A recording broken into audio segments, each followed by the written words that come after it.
Chapter 17. "And yet, Jeeves," I said, twiddling a thoughtful steering wheel, "there is always the bright side." Some 20 minutes had elapsed, and having picked the honest fellow up outside the front door, I was driving in the two-seater to the picturesque town of Market Snodsbury. Since we had parted, he to go to his lair and fetch his hat, I to remain in my room and complete the formal costume, I had been doing some close thinking. The results of this I now proceeded to hand on to him. However dark the prospect may be, Jeeves, however murkily the storm clouds may seem to gather, a keen eye can usually discern the bluebird. It is bad, no doubt, that Gussie should be going, some 10 minutes from now, to distribute prizes in a state of advanced intoxication, but we must never forget that these things cut both ways. You imply, sir— "Precisely. I am thinking of him in his capacity of wooer. All this ought to have put him in rare shape for offering his hand in marriage. I shall be vastly surprised if it won't turn him into a sort of caveman. Have you ever seen James Cagney in the movies?" "Yes, sir." "Something on those lines." I heard him cough and sniped him with a sideways glance. He was wearing that informative look of his. "Then you have not heard, sir, eh? You are not aware that a marriage has been arranged, and will shortly take place between Mr. Finknottle and Miss Bassett?"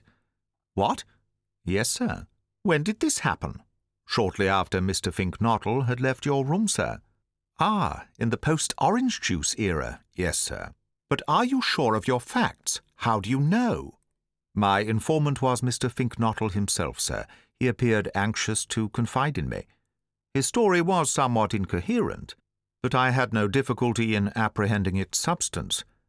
Prefacing his remarks with the statement that this was a beautiful world, he laughed heartily and said that he had become formally engaged. "No details?" "No, sir." "But one can picture the scene." "Yes, sir." "I mean, imagination doesn't boggle." "No, sir." And it didn't. I could see exactly what must have happened. Insert a liberal dose of mixed spirits in a normally abstemious man, and he becomes a force. He does not stand around twiddling his fingers and stammering. He acts. I had no doubt that Gussie must have reached for the Bassett and clasped her to him like a stevedore handling a sack of coals, and one could readily envisage the effect of that sort of thing on a girl of romantic mind. "Well, well, Jeeves." "Yes, sir." "This is splendid news." "Yes, sir." "You see how right I was?" "Yes, sir." "It must have been rather an eye-opener for you, watching me handle this case." "Yes, sir." "The simple, direct method never fails." "No, sir." "Whereas the elaborate does." "Yes, sir." "Righto, Jeeves." We had arrived at the main entrance of Market Snodsbury Grammar School. I parked the car and went in, well content. True, the Tuppy Angela problem still remained unsolved, and Aunt Dahlia's 500 quid seemed as far off as ever, but it was gratifying to feel that good old Gussie's troubles were over at any rate.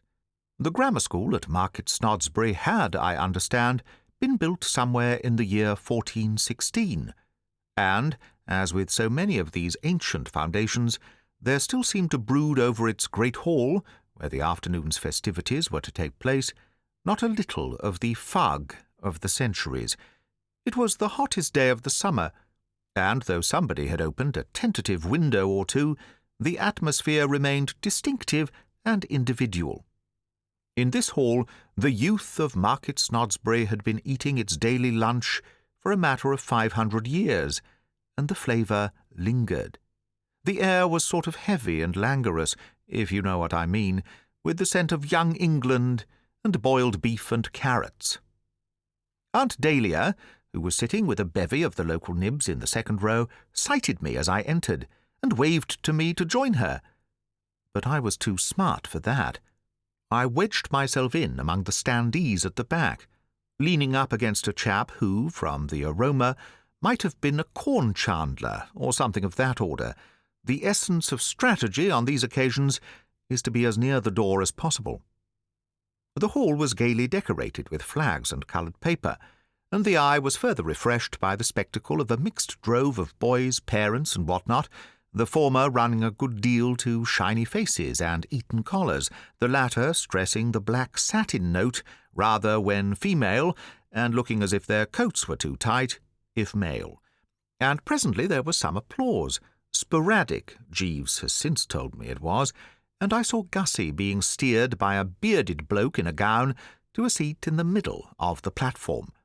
And I confess that, as I beheld them and felt that there but for the grace of God went Bertram Wooster, a shudder ran through the frame. It all reminded me so vividly of the time I had addressed that girls' school. Of course, looking at it dispassionately, you may say that for horror and peril there is no comparison between an almost human audience like the one before me and a mob of small girls with pigtails down their backs, and this I concede is true. Nevertheless, the spectacle was enough to make me feel like a fellow watching a pal going over Niagara Falls in a barrel, and the thought of what I had escaped caused everything for a moment to go black and swim before my eyes. When I was able to see clearly once more, I perceived that Gussie was now seated. He had his hands on his knees, with his elbows out at right angles, like a black-faced minstrel of the old school, about to ask Mr. Bones why a chicken crosses the road, and he was staring before him with a smile so fixed and pebble-beached that I should have thought that anyone could have guessed that there sat one in whom the old familiar juice was plashing up against the back of the front teeth. In fact, I saw Aunt Dahlia, who, having assisted at so many hunting dinners in her time, is second to none as a judge of the symptoms, give a start and gaze long and earnestly. And she was just saying something to Uncle Tom on her left when the bearded bloke stepped to the footlights and started making a speech. From the fact that he spoke as if he had a hot potato in his mouth, without getting the raspberry from the lads in the ringside seats, I deduced that he must be the headmaster. With his arrival in the spotlight, a sort of perspiring resignation seemed to settle on the audience. Personally, I snuggled up against the chandler and let my attention wander. The speech was on the subject of the doings of the school during the past term, and this part of a prize-giving is always apt rather to fail to grip the visiting stranger. I mean, you know how it is. You're told that J.B. Brewster has won an exhibition for classics at Cat's, Cambridge, and you feel that it's one of those stories where you can't see how funny it is unless you really know the fellow. And the same applies to G. Bullitt being awarded the Lady Jane Wicks Scholarship at the Birmingham College of Veterinary Science. In fact, I and the corn chandler, who was looking a bit fagged, I thought, as if he had had a hard morning chandling the corn, were beginning to doze lightly when things suddenly brisked up, bringing Gussie into the picture for the first time. "Today," said the bearded bloke, "we're all happy to welcome as the guest of the afternoon Mr. Fitzwattle." At the beginning of the address, Gussie had subsided into a sort of daydream, with his mouth hanging open. About halfway through, faint signs of life had begun to show, and for the last few minutes he had been trying to cross one leg over the other and failing, and having another shot and failing again. But only now did he exhibit any real animation. He sat up with a jerk. "Fink-nottle," he said, opening his eyes. "Fitz-nottle. Fink-nottle. I should say Fink-nottle." "Of course you should, you silly ass," said Gussie genially. "All right, get on with it." And closing his eyes, he began trying to cross his legs again. I could see that this little spot of friction had rattled the bearded bloke a bit. He stood for a moment fumbling at the fungus with a hesitating hand. But they make these headmasters of tough stuff. The weakness passed. He came back nicely and carried on. "We're all happy, I say, to welcome as the guest of the afternoon Mr. Fink-nottle, who has kindly consented to award the prizes. This task, as you know, is one that should have devolved upon that well-beloved and vigorous member of our Board of Governors, the Reverend William Plomer, and we are all, I'm sure, very sorry that illness, at the last moment, should have prevented him from being here today. But, if I may borrow a familiar metaphor from if I may employ a homely metaphor familiar to you all, What we lose on the swings, we gain on the roundabouts."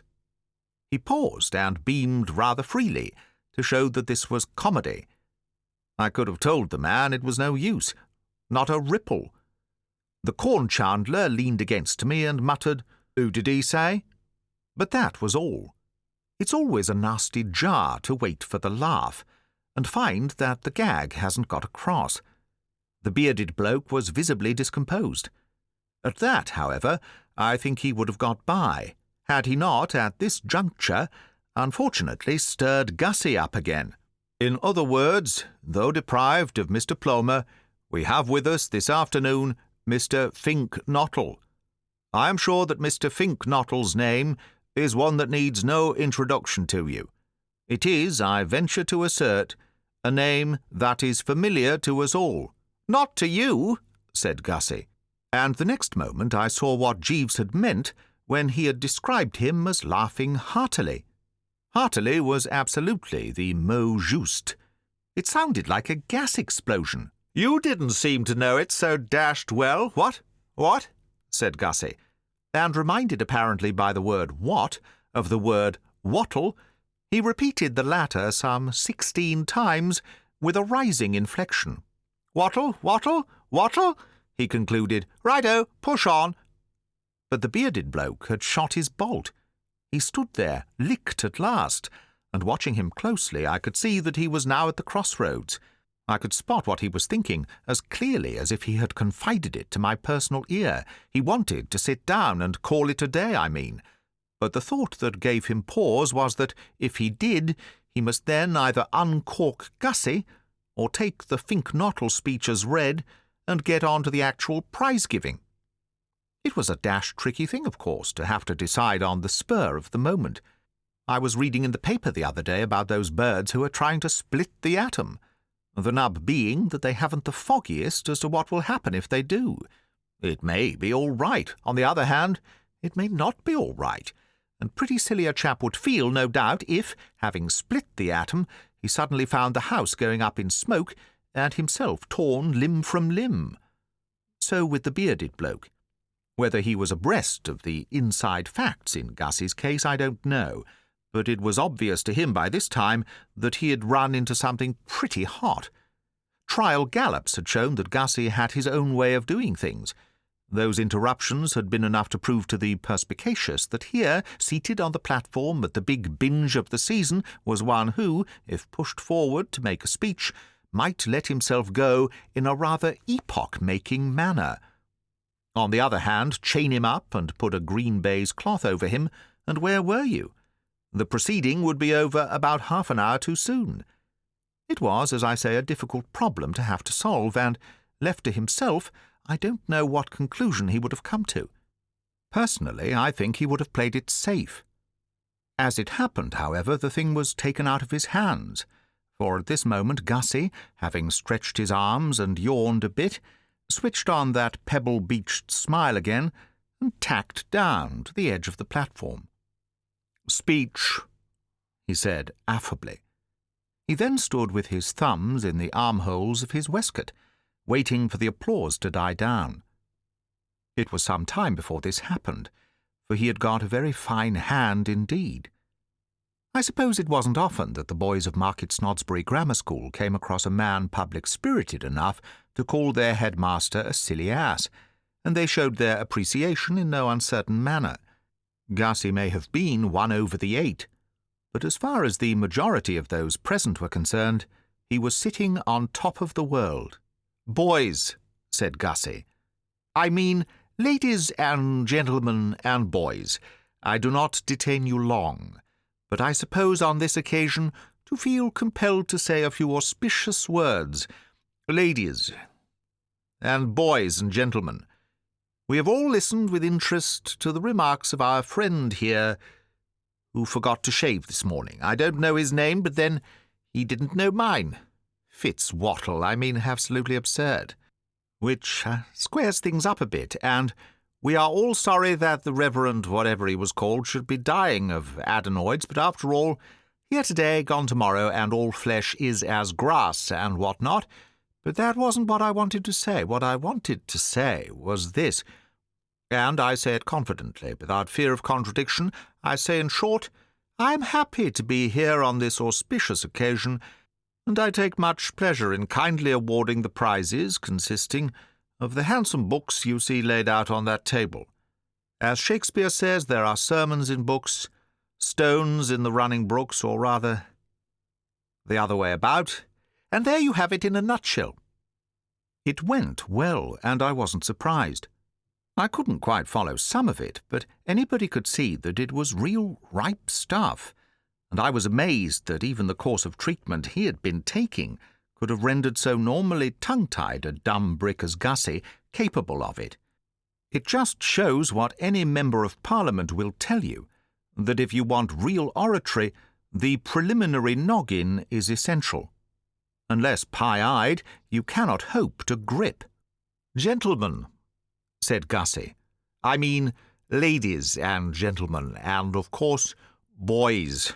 What a beautiful world this is. A beautiful world, full of happiness on every side. Let me tell you a little story. 2 Irishmen, Pat and Mike, were walking along Broadway, and one said to the other, 'Begorra, the race is not always to the swift.' And the other replied, 'Faith and begob, education is a drawing out, not a putting in.' I must say it seemed to me the rottenest story I had ever heard, and I was surprised that Jeeves should have considered it worth while shoving into a speech. However, when I taxed him with this later, he said that Gussie had altered the plot a good deal, and I dare say that accounts for it. At any rate, that was the cont, as Gussie told it, and when I say that it got a very fair laugh, you will understand what a popular favourite he had become with the multitude. There might be a bearded bloke or so on the platform, and a small section in the second row who were wishing the speaker would conclude his remarks and resume his seat, but the audience as a whole was for him solidly. There was applause, and a voice cried, "Hear, hear!" "Yes," said Gussie, "it is a beautiful world. The sky is blue, the birds are singing. There is optimism everywhere, and why not, boys and ladies and gentlemen? I'm happy. You're happy. We're all happy, even the meanest Irishman that walks along Broadway. Though, as I say, there were 2 of them, Pat and Mike, one drawing out, the other putting in. I should like you boys, taking the time from me, to give 3 cheers for this beautiful world. All together now." Presently the dust settled down, and the plaster stopped falling from the ceiling, and he went on. "People who say it isn't a beautiful world don't know what they are talking about. Driving here in the car today to award the kind prizes, I was reluctantly compelled to tick off my host on this very point, old Tom Travers. You will see him sitting there in the second row next to the large lady in beige." He pointed helpfully, and the 100 or so market Snodsburians who craned their necks in the direction indicated were able to observe Uncle Tom blushing prettily. I ticked him off properly, the poor fish. He expressed the opinion that the world was in a deplorable state. I said, "Don't talk rot, old Tom Travers." "I am not accustomed to talk rot," he said. "Then for a beginner, I said you do it dashed well." And I think you will admit, boys and ladies and gentlemen, that that was telling him. The audience seemed to agree with him. The point went big. The voice that had said, "Hear, hear," said, "Hear, hear," again, and my corn chandler hammered the floor vigorously with a large-size walking-stick. "Well, boys," resumed Gussie, having shot his cuffs and smirked horribly, "this is the end of the summer term, and many of you no doubt are leaving the school, and I don't blame you, because there's a frost in here you could cut with a knife. You are going out into the great world. Soon many of you will be walking along Broadway. And what I want to impress upon you is that however much you may suffer from adenoids, you must all use every effort to prevent yourselves becoming pessimists and talking rot like old Tom Travers there in the second row, the fellow with a face rather like a walnut."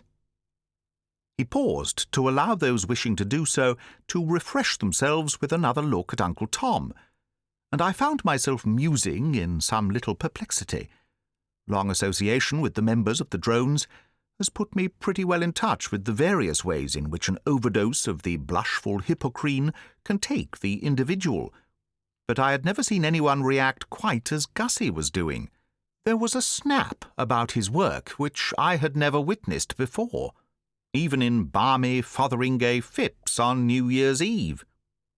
Jeeves, when I discussed the matter with him later, said it was something to do with inhibitions, if I caught the word correctly, and the suppression of, I think he said, the ego. What he meant, I gathered, was that, owing to the fact that Gussie had just completed a 5-year stretch of blameless seclusion among the newts, all the goofiness which ought to have been spread out thin over those 5 years, and had been bottled up during that period, came to the surface on this occasion in a lump, or, if you prefer to put it that way, like a tidal wave. There may be something in this, Jeeves generally knows. Anyway, be that as it may, I was dashed glad I had had the shrewdness to keep out of that second row. It might be unworthy of the prestige of a Worcester to squash in among the proletariat in the standing-room-only section, but at least I felt I was out of the danger zone. So thoroughly had Gussie got it up his nose by now that it seemed to me that had he sighted me, he might have become personal about even an old school friend. "If there's one thing in the world I can't stand," proceeded Gussie, "it's a pessimist. Be optimists, boys. You all know the difference between an optimist and a pessimist. An optimist is a man who... Well, take the case of two Irishmen walking along Broadway. One is an optimist and one is a pessimist, just as one's name is Pat and the other's Mike. Why, hello, Bertie, I didn't know you were here." Too late. I endeavoured to go to earth behind the chandler, only to discover that there was no chandler there. Some appointment, suddenly remembered, possibly a promise to his wife that he would be home to tea, had caused him to ooze away while my attention was elsewhere, leaving me right out in the open. Between me and Gussie, who was now pointing in an offensive manner, there was nothing but a sea of interested faces looking up at me. "Now there," boomed Gussie, continuing to point, "is an instance of what I mean. Boys and ladies and gentlemen, take a good look at that object standing up there at the back. Morning coat, trousers, as worn, quiet grey tie, and carnation in buttonhole. You can't miss him. Bertie Wooster, that is, and as foul a pessimist as ever bit a tiger. I tell you, I despise that man, and why do I despise him? Because, boys and ladies and gentlemen, he is a pessimist. His attitude is defeatist. When I told him I was going to address you this afternoon, he tried to dissuade me. And do you know why he tried to dissuade me? Because he said my trousers would split up the back. The cheers that greeted this were the loudest yet. Anything about splitting trousers went straight to the simple hearts of the young scholars of Market Snodsbury Grammar School. Two in the row in front of me turned purple, and a small lad with freckles seated beside them asked me for my autograph. Let me tell you a story about Bertie Wooster. A Wooster can stand a good deal, but he cannot stand having his name bandied in a public place. Picking my feet up softly, I was in the very process of executing a quiet sneak for the door when I perceived that the bearded bloke had at last decided to apply the closure. Why he hadn't done so before is beyond me. Spellbound, I take it. And, of course, when a chap is going like a breeze with the public, as Gussie had been, it's not so dashed easy to chip in. However, the prospect of hearing another of Gussie's anecdotes seemed to have done the trick. Rising rather as I had risen from my bench at the beginning of that painful scene with Tuppy in the twilight, he made a leap for the table, snatched up a book, and came bearing down on the speaker. He touched Gussie on the arm, and Gussie, turning sharply, and seeing a large bloke with a beard, apparently about to bean him with a book, sprang back in an attitude of self-defence. "Perhaps, as time is getting on, Mr. Finknottle, we had better—" "Oh, said Gussie, getting the trend. He relaxed. "The prizes, eh? Of course, yes. Righto, yes. Might as well be shoving along with it. What's this one?" "Spelling and dictation. P.K. Purvis," announced the bearded bloke. "Spelling and dictation. P.K. Purvis," echoed Gussie, as if he were calling coals. "Forward, P.K. Purvis."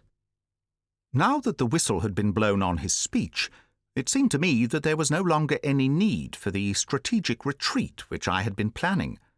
I had no wish to tear myself away unless I had to.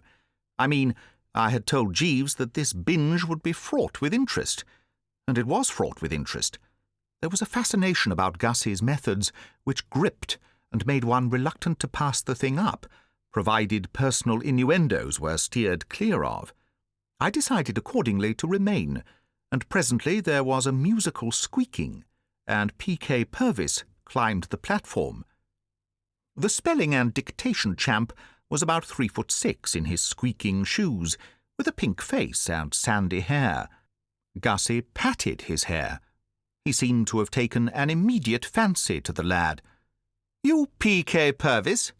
"Sir, yes, sir."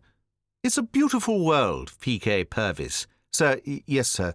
"Ah, you've noticed it, have you? Good. You married by any chance?" "Sir, no, sir." "Get married, P.K. Purvis," said Gussie earnestly. "It's the only life. Well, here's your book. Looks rather bilged to me from a glance at the title page, but such as it is, here you are." P.K. Purvis squeaked off amidst sporadic applause, but one could not fail to note that the sporadic was followed by a rather strained silence. It was evident that Gussie was striking something of a new note in Market Snodsbury scholastic circles. Looks were exchanged between parent and parent. The bearded bloke had the air of one who has drained the bitter cup. As for Aunt Dahlia, her demeanour now told only too clearly that her last doubts had been resolved and her verdict was in. I saw her whisper to the Basset, who sat on her right, and the Basset nodded sadly and looked like a fairy about to shed a tear and add another star to the Milky Way. Gussie, after the departure of P.K. Purvis, had fallen into a sort of daydream and was standing with his mouth open and his hands in his pockets. Becoming abruptly aware that a fat kid in knickerbockers was at his elbow, he started violently. "Hello," he said, visibly shaken. "Who are you?" "This," said the bearded bloke, "is R.V. Smethurst." "What's he doing here?" asked Gussie suspiciously. "You are presenting him with the drawing prize, Mr. Finknottle." This apparently struck Gussie as a reasonable explanation. His face cleared. "That's right, too," he said. "Well, here it is, Cocky. You off?" he said, as the kid prepared to withdraw. "Sir, yes, sir." "Wait, R.V. Smethurst, not so fast. Before you go, there's a question I wish to ask you." But the bearded bloke's aim now seemed to be to rush the ceremonies a bit. He hustled R.V. Smethurst off stage, rather like a chucker out in a pub, regretfully ejecting an old and respected customer, and started paging G.G. Simmons. A moment later the latter was up and coming, and conceive my emotion when it was announced that the subject on which he had clicked was Scripture knowledge. One of us, I mean to say. G.G. Simmons was an unpleasant, perky-looking stripling, mostly front teeth and spectacles, but I gave him a big hand. We Scripture knowledge sharks stick together. Gussie, I was sorry to see, didn't like him. There was in his manner, as he regarded G.G. Simmons, none of the chumminess which had marked it during his interview with P.K. Purvis, or, in a somewhat lesser degree, with R.V. Smethurst. He was cold and distant. "Well, G.G. Simmons?" "Sir, yes, sir." "What do you mean, sir, yes, sir? Dashed silly thing to say. So you've won the Scripture Knowledge Prize, have you?" "Sir, yes, sir." "Yes," said Gussie, "you look just the sort of little tick who would, and yet," he said, pausing and eyeing the child keenly, "how are we to know that this has all been open and above board? Let me test you, G.G. Simmons. What was what's-his-name? The chap who begat Thingamy. Can you answer me that, Simmons?" "Sir, no, sir." Gussie turned to the bearded bloke. "Fishy," he said, "very fishy. This boy appears to be totally lacking in Scripture knowledge." The bearded bloke passed a hand across his forehead. I can assure you, Mr. Finknottle, that every care was taken to ensure a correct marking, and that Simmons outdistanced his competitors by a wide margin." "Well, if you say so," said Gussie doubtfully. "All right, G.G. Simmons, take your prize." "Sir, thank you, sir. But let me tell you that there's nothing to stick on side about in winning a prize for scripture knowledge. Bertie Wooster—" I don't know when I've had a nastier shock. I had been going on the assumption that, now that they had stopped him making his speech, Gussie's fangs had been drawn, as you might say. To duck my head down and resume my edging toward the door was with me the work of a moment. Bertie Wooster won the Scripture Knowledge Prize at a kids' school we were at together, and you know what he's like. But of course Bertie frankly cheated. He succeeded in scrounging that Scripture Knowledge trophy over the heads of better men by means of some of the rawest and most brazen swindling methods ever witnessed, even at a school where such things were common. If that man's pockets, as he entered the examination room, were not stuffed to bursting point with lists of the kings of Judah— I heard no more. A moment later I was out in God's air, fumbling with a fevered foot at the self-starter of the old car. The engine raced, the clutch slid into position, I tooted and drove off. My ganglions were still vibrating as I ran the car into the stables of Brinkley Court, and it was a much shaken Bertram who tottered up to his room to change into something loose.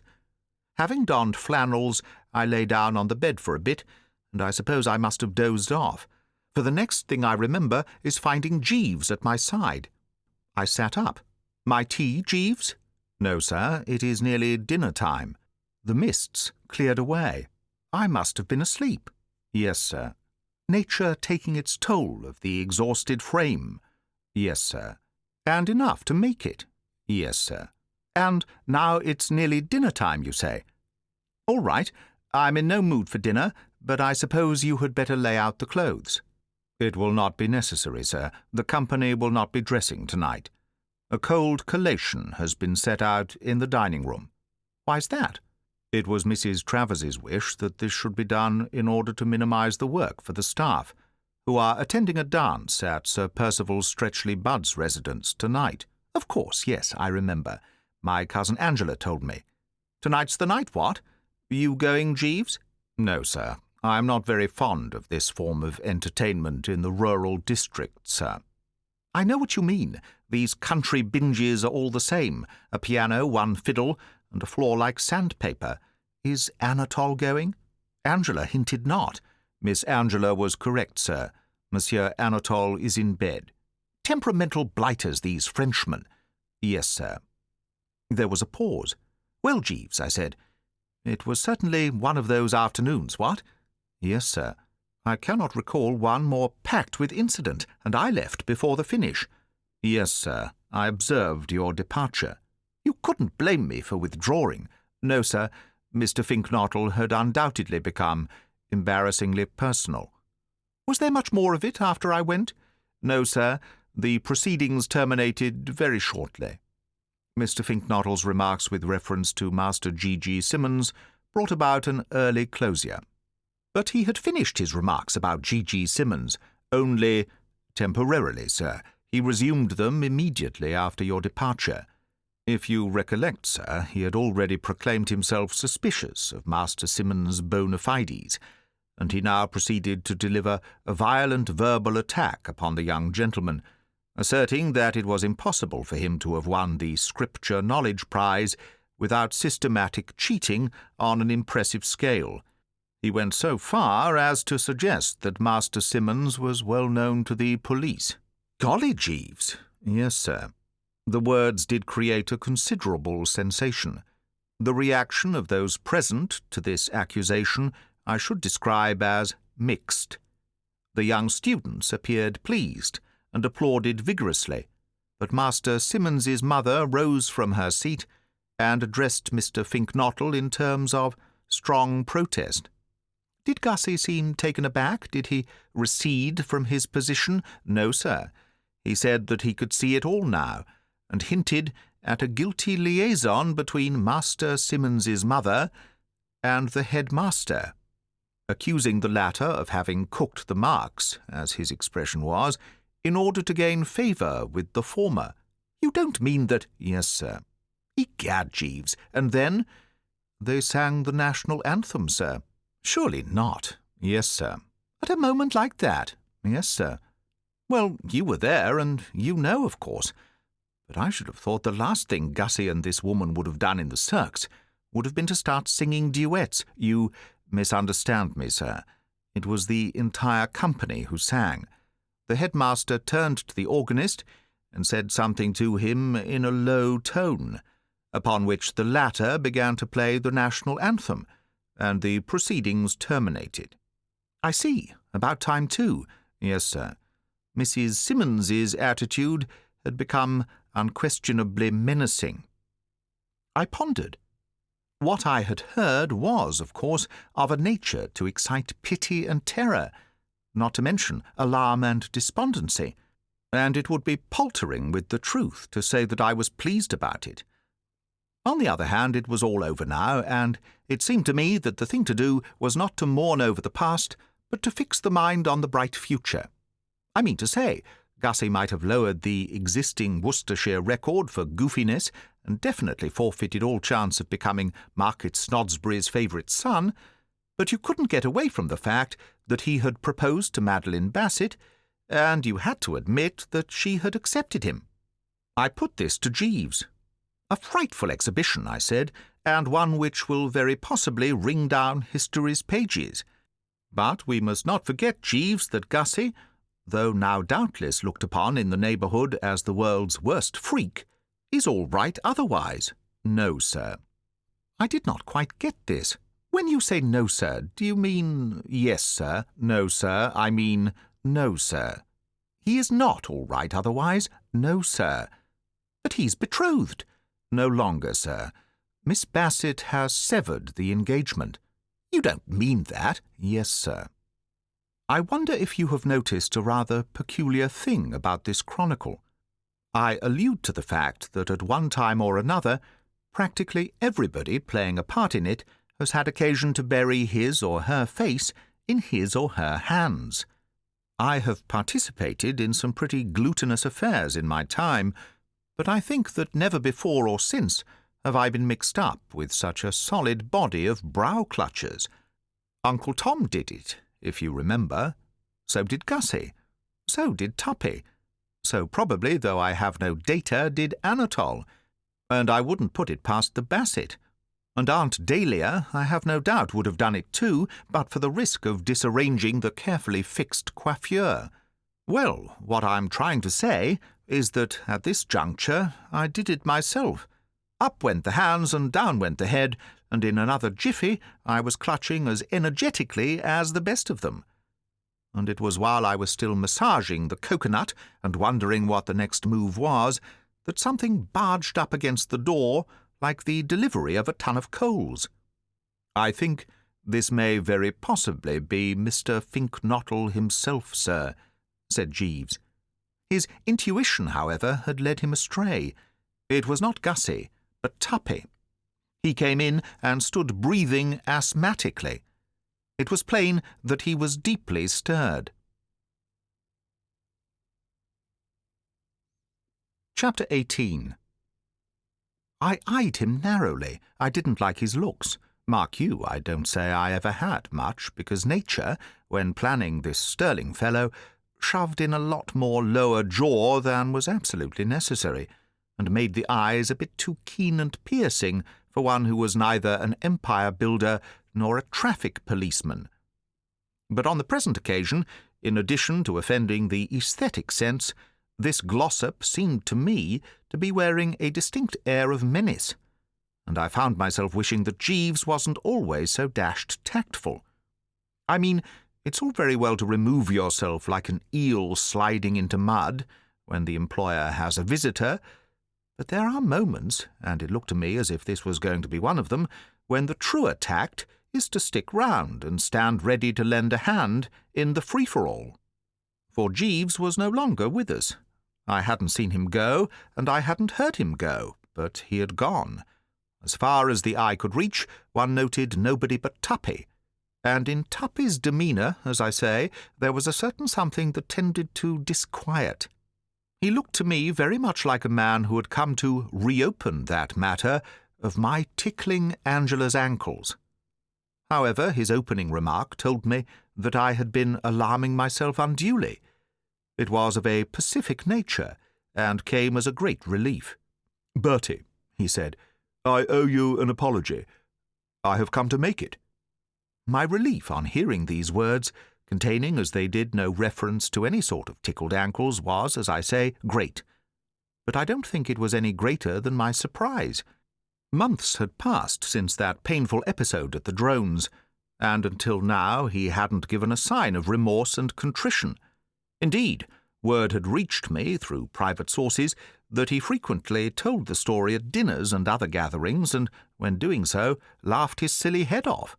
I found it hard to understand, accordingly, what could have caused him to abase himself at this later date. Presumably he had been given the elbow by his better self. But why? Still, there it was. "My dear chap," I said, gentlemanly to the gills, "don't mention it." "What's the sense of saying, 'Don't mention it'? I have mentioned it." "I mean, don't mention it any more. Don't give the matter another thought. We all of us forget ourselves sometimes, and do things which, in our calmer moments, we regret. No doubt you were a bit tight at the time." "What the devil do you think you're talking about?" I didn't like his tone. Brusque. "Correct me if I am wrong," I said with a certain stiffness, "but I assumed that you were apologizing for your foul conduct in looping back the last ring that night in the Drones, causing me to plunge into the swimming bee in the full soup and fish." "Ass, not that at all." "Then what?" "This Bassett business." "What Bassett business?" "Bertie," said Tuppy, "when you told me last night that you were in love with Madeline Bassett, I gave you the impression that I believed you. But I didn't. The thing seemed too incredible. However, since then I have made inquiries, and the facts appear to square with your statement. I have now come to apologize for doubting you." "Made inquiries?" "I asked her if you had proposed to her, and she said yes, you had." "Tuppy, you didn't." "I did." "Have you no delicacy, no proper feeling?" "No." "Oh, well, righto, of course. But I think you ought to have." "Delicacy be dashed. I wanted to be certain that it was not you who stole Angela from me. I now know it wasn't." So long as he knew that, I didn't so much mind him having no delicacy. "Ah," I said, "well, that's fine. Hold that thought." "I have found out who it was." "What?" He stood brooding for a moment. His eyes were smouldering with a dull fire. His jaw stuck out like the back of Jeeves's head. "Bertie," he said, "do you remember what I swore I would do to the chap who stole Angela from me?" "As nearly as I recall, you planned to pull him inside out." "And make him swallow himself, correct. The programme still holds good." "But, Tuppy, I keep assuring you, as a competent eyewitness, that nobody snitched Angela from you during that canned trip." "No, but they did after she got back." "What?" "Don't keep saying what. You heard." "But she hasn't seen anybody since she got back." "Oh, no? How about that Newt bloke?" "Gussie?" "Precisely, the serpent, Fink Nottle." This seemed to me absolute gibbering. "But Gussie loves the Bassett." "You can't all love this blighted Bassett. What astonishes me is that anyone can do it. He loves Angela, I tell you, and she loves him." "But Angela handed you your hat before Gussie ever got here." "No, she didn't. Couple of hours after." "He couldn't have fallen in love with her in a couple of hours." "Why not? I fell in love with her in a couple of minutes. I worshipped her immediately we met, the pop-eyed little excrescence." "But dash it!" "Don't argue, Bertie. The facts are all docketed. She loves this newt-nuzzling blister." "Quite absurd, laddie, quite absurd." "Oh?" He ground a heel into the carpet, a thing I've often read about, but had never seen done before. "Then perhaps you will explain how it is that she happens to come to be engaged to him." You could have knocked me down with a F. "Engaged to him?" "She told me herself." "She was kidding you." "She was not kidding me. Shortly after the conclusion of this afternoon's binge at Market Snodsbury Grammar School, he asked her to marry him, and she appears to have right-o'd without a murmur. There must be some mistake. There was. The snake Fink-Nottle made it, and by now I bet he realises it. I've been chasing him since 5:30. Chasing him? All over the place. I want to pull his head off. I see, quite. You haven't seen him by any chance? No. Well, if you do, say goodbye to him quickly, and put in your order for lilies. Oh, Jeeves? Sir? I hadn't heard the door open, but the man was on the spot once more. My private belief, as I think I have mentioned before, is that Jeeves doesn't have to open doors. He's like one of those birds in India who bung their astral bodies about. The chaps, I mean, who, having gone into thin air in Bombay, reassemble the parts and appear 2 minutes later in Calcutta. Only some such theory will account for the fact that he's not there one moment and is there the next. He just seems to float from spot A to spot B, like some form of gas. Have you seen Mr. Fink-Nottle, Jeeves? No, sir. I'm going to murder him. Very good, sir. Tuppy withdrew, banging the door behind him, and I put Jeeves abreast. Jeeves, I said, do you know what? Mr. Fink-Nottle is engaged to my cousin Angela. Indeed, sir? Well, how about it? Do you grasp the psychology? Does it make sense? Only a few hours ago he was engaged to Miss Bassett. Gentlemen who have been discarded by one young lady are often apt to attach themselves without delay to another, sir. It is what is known as a gesture. I began to grasp. I see what you mean. Defiant stuff. Yes, sir. A sort of, oh, righto, please yourself, but if you don't want me, there are plenty who do. Precisely, sir. My cousin George— Never mind about your cousin George, Jeeves. Very good, sir. Keep him for the long winter evenings, what? Just as you wish, sir. And anyway, I bet your cousin George wasn't a shrinking, non-goose-bowing jellyfish like Gussie. That is what astounds me, Jeeves, that it should be Gussie who has been putting in all this heavy gesture-making stuff. You must remember, sir, that Mr. Fink-Nottle is in a somewhat inflamed cerebral condition. That's true. A bit above par at the moment, as it were. Exactly, sir. Well, I'll tell you one thing. He'll be in a jolly sight more inflamed cerebral condition if Tuppy gets hold of him. What's the time? Just on 8 o'clock, sir. Then Tuppy has been chasing him for 2 hours and a half. We must save the unfortunate blighter, Jeeves. Yes, sir. A human life is a human life, what? Exceedingly true, sir. The first thing, then, is to find him. After that, we can discuss plans and schemes. Go forth, Jeeves, and scour the neighbourhood. It will not be necessary, sir. If you will glance behind you, you will see Mr. Fink-Nottle coming out from beneath your bed. And by Jove, he was absolutely right. There was Gussie, emerging as stated. He was covered with fluff, and looked like a tortoise popping forth for a bit of a breather. Gussie, I said. Jeeves, said Gussie. Sir, said Jeeves. Is that door locked, Jeeves? No, sir, but I will attend to the matter immediately. Gussie sat down on the bed, and I thought for a moment that he was going to be in the mode by burying his face in his hands. However, he merely brushed a dead spider from his brow. Have you locked the door, Jeeves? Yes, sir, because you can never tell that ghastly Glossop may not take it into his head to come— The word back froze on his lips. He hadn't got any further than a B-ish sound when the handle of the door began to twist and rattle. He sprang from the bed and for an instant stood looking exactly like a picture my Aunt Agatha has in her dining-room, the stag at bay, Landseer. Then he made a dive for the cupboard and was inside it before one really got onto it that he had started leaping. I have seen fellows late for the 9:15 move less nippily. I shot a glance at Jeeves. He allowed his right eyebrow to flicker slightly, which is as near as he ever gets to a display of the emotions. "Hello?" I yipped. "Let me in, blast you," responded Tuppy's voice from without. "Who locked this door?" I consulted Jeeves once more in the language of the eyebrow. He raised one of his, I raised one of mine. He raised his other, I raised my other.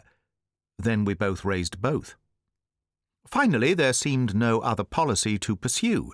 I flung wide the gates, and Tuppy came shooting in. "Now what?" I said, as nonchalantly as I could manage. "Why was the door locked?" demanded Tuppy. I was in pretty good eyebrow-raising form by now, so I gave him a touch of it. "Is one to have no privacy, Glossop?" I said coldly. "I instructed Jeeves to lock the door because I was about to disrobe." "A likely story," said Tuppy, and I'm not sure he didn't add, "forsooth." "You needn't try to make me believe that you're afraid people are going to run excursion trains to see you in your underwear. You locked that door because you've got the snake Finknottle concealed in here. I suspected it the moment I'd left, and I decided to come back and investigate. I'm going to search this room from end to end. I believe he's in that cupboard. What's in this cupboard?" "Just clothes," I said, having another stab at the nonchalant, though extremely dubious as to whether it would come off. The usual wardrobe of the English gentleman paying a country house visit. "You're lying." Well, I wouldn't have been if he had only waited a minute before speaking, because the words were hardly out of his mouth before Gussie was out of the cupboard. I have commented on the speed with which he had gone in. It was as nothing to the speed with which he emerged. There was a sort of whir and blur, and he was no longer with us. I think Tuppy was surprised. In fact, I'm sure he was. Despite the confidence with which he had stated his view that the cupboard contained Finknottles, it plainly disconcerted him to have the chap fizzing out at him like this. He gargled sharply and jumped back about 5 feet. The next moment, however, he had recovered his poise and was galloping down the corridor in pursuit. It only needed Aunt Dahlia after them, shouting yoicks or whatever is customary on these occasions, to complete the resemblance to a brisk run with the Quorn. I sank into a handy chair. I am not a man whom it is easy to discourage, but it seemed to me that things had at last begun to get too complex for Bertram. "Jeeves," I said, "all this is a bit thick." "Yes, sir." "The head rather swims." "Yes, sir." "I think you had better leave me, Jeeves. I shall need to devote the very closest thought to the situation which has arisen." "Very good, sir." The door closed. I lit a cigarette and began to ponder. Chapter 19. Most chaps in my position, I imagine, would have pondered all the rest of the evening without getting a bite. But we Worcesters have an uncanny knack of going straight to the heart of things, and I don't suppose it was much more than 10 minutes after I had started pondering before I saw what had to be done. What was needed to straighten matters out, I perceived, was a heart-to-heart talk with Angela. She had caused all the trouble by her mutton-headed behaviour in saying yes instead of no, when Gussie, in the grip of mixed drinks and cerebral excitement, had suggested teaming up. She must obviously be properly ticked off and made to return him to store. A quarter of an hour later, I had tracked her down to the summer house in which she was taking a cooler and was seating myself by her side. "Angela," I said, and if my voice was stern, well, whose wouldn't have been? "This is all perfect drivel." She seemed to come out of a reverie. She looked at me inquiringly. "I'm sorry, Bertie, I didn't hear. What were you talking drivel about?" "I was not talking drivel." "Oh, sorry. I thought you said you were." "Is it likely that I would come out here in order to talk drivel?" "Very likely." I thought it best to haul off and approach the matter from another angle. "I've just been seeing Tuppy." "Oh?" "And Gussie Finknottle." "Oh, yes. It appears that you have gone and got engaged to the latter." "Quite right." "Well, that's what I mean when I said it was all perfect drivel. You can't possibly love a chap like Gussie." "Why not?" "You simply can't." "Well, I mean to say, of course she couldn't. Nobody could love a freak like Gussie, except a similar freak like the Bassett. The shot wasn't on the board." A splendid chap, of course, in many ways, courteous, amiable, and just the fellow to tell you what to do till the doctor came, if you had a sick newt on your hands. But quite obviously not of Mendelssohn's March timber. I have no doubt that you could have flung bricks by the hour in England's most densely populated districts without endangering the safety of a single girl capable of becoming Mrs. Augustus Finknottle without an anaesthetic. I put this to her, and she was forced to admit the justice of it. All right, then. Perhaps I don't. Then what, I said keenly, did you want to go and get engaged to him for, you unreasonable young fathead? I thought it would be fun. Fun? And so it has been. I've had a lot of fun out of it. You should have seen Tuppy's face when I told him. A sudden bright light shone upon me. Ha! A gesture! What? You got engaged to Gussie just to score off Tuppy. I did. Well, then, that was what I was saying. It was a gesture. Yes, I suppose you could call it that. And I'll tell you something else I'll call it, viz. A dashed low trick. I'm surprised at you, young Angela. I don't see why. I curled the lip about half an inch. Being a female, you wouldn't. You gentler sexes are like that. You pull off the rawest stuff without a pang. You pride yourselves on it. Look at Jael, the wife of Heber. Where did you ever hear of Jael, the wife of Heber? Possibly you are not aware that I once won a Scripture Knowledge Prize at school. Oh, yes, I remember Augustus mentioning it in his speech. Quite, I said, a little hurriedly. I had no wish to be reminded of Augustus's speech.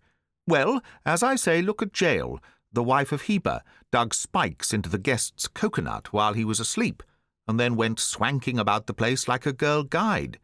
No wonder they say, "Oh, woman, woman." Who? The chaps who do. Coo, what a sex. But you aren't proposing to keep this up, of course. Keep what up?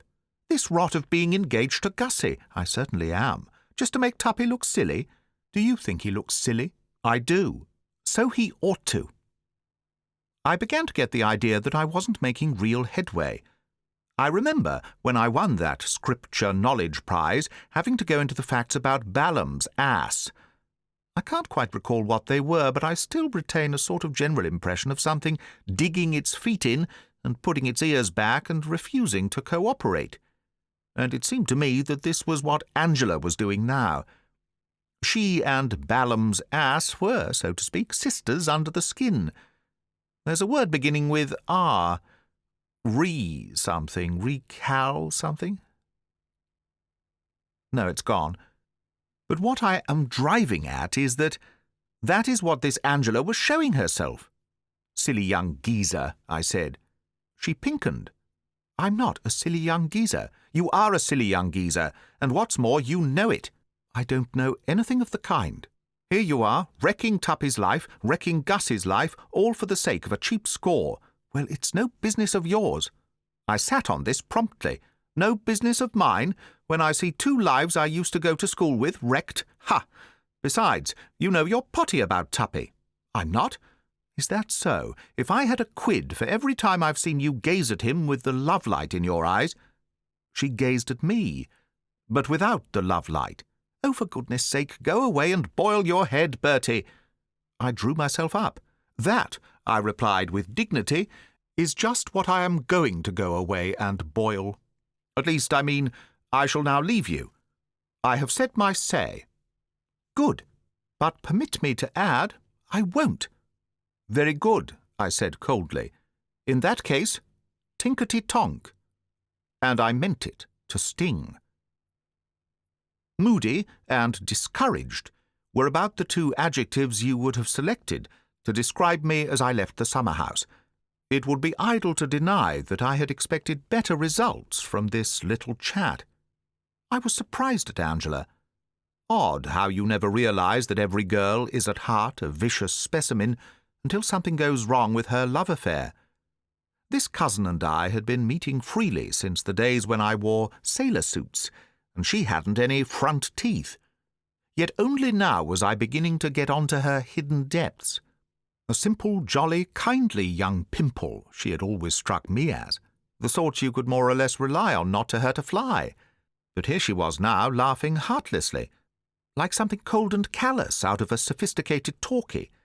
and fairly spitting on her hands in her determination to bring Tuppy's grey hairs in sorrow to the grave. I've said it before, and I'll say it again. Girls are rummy. Old Pop Kipling never said a truer word than when he made that crack about the F of the S being more D than the M. It seemed to me in the Cirques that there was but one thing to do. That is, head for the dining room and take a slash at the cold collation of which Jeeves had spoken. I felt in urgent need of sustenance, for the recent interview had pulled me down a bit. There is no gainsaying the fact that this naked emotion stuff reduces a chap's vitality and puts him in the vein for a good whack at the beef and ham. To the dining room, accordingly, I repaired, and had barely crossed the threshold when I perceived Aunt Dahlia at the sideboard, tucking in to salmon mayonnaise. The spectacle drew from me a quick "Oh, for I was somewhat embarrassed. The last time this relative and I had enjoyed a tete-a-tete, it will be remembered, she had sketched out plans for drowning me in the kitchen garden pond, and I was not quite sure what my present standing with her was. I was relieved to find her in genial mood. Nothing could have exceeded the cordiality with which she waved her fork. "Hello, Bertie, you old ass," was her very matey greeting. "I thought I shouldn't find you far away from the food. Try some of this salmon. Excellent." "Anatole's?" I queried. "No, he's still in bed. But the kitchen maid has struck an inspired streak. It suddenly seems to have come home to her that she isn't catering for a covey of buzzards in the Sahara Desert, and she has put out something quite fit for human consumption. There is good in the girl after all, and I hope she enjoys herself at the dance." I ladled out a portion of salmon, and we fell into pleasant conversation, chatting of this servant's ball at the Stretchley Buds, and speculating idly, I recall, as to what Seppings the butler would look like doing the rumba. It was not until I had cleaned up the first platter and was embarking on a second that the subject of Gussie came up. Considering what had passed at Market Snodsbury that afternoon, it was one which I had been expecting her to touch on earlier. When she did touch on it, I could see that she had not yet been informed of Angela's engagement. "I say, Bertie," she said, meditatively chewing fruit salad, "this Spink bottle—" "Nottle."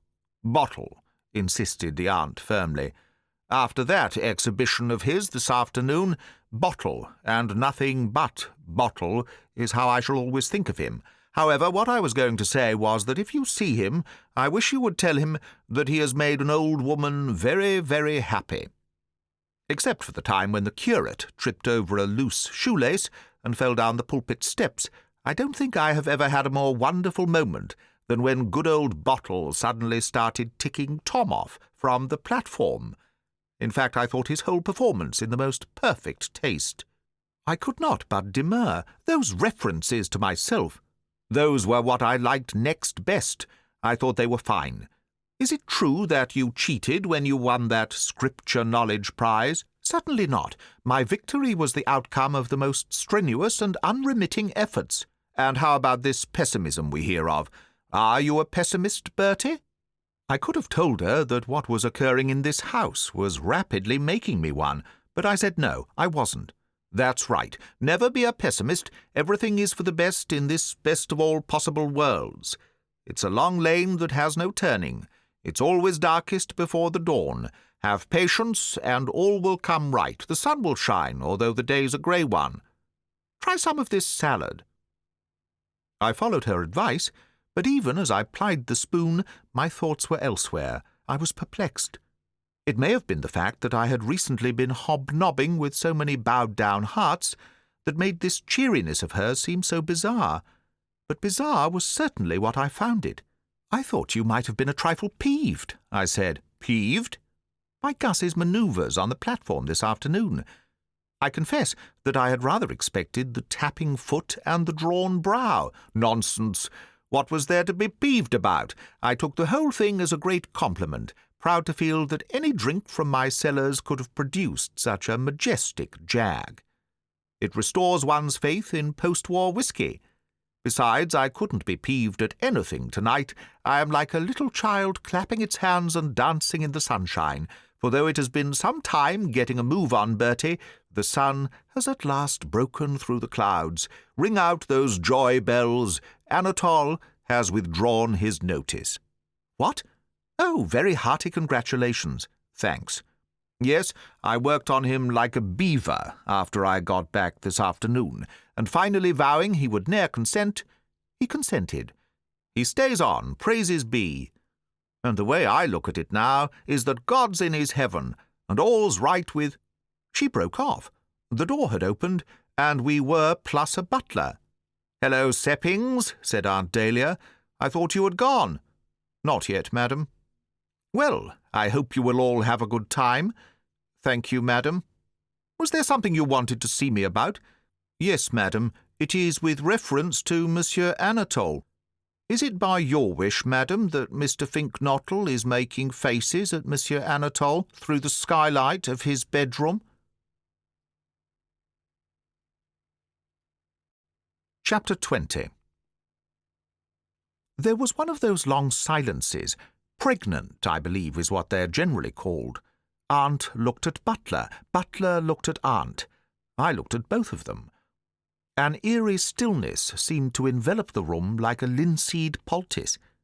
I happened to be biting on a slice of apple in my fruit salad at the moment, and it sounded as if Carnera had jumped off the top of the Eiffel Tower onto a cucumber frame. Aunt Dahlia steadied herself against the sideboard and spoke in a low, husky voice. "Faces?" "Yes, madam."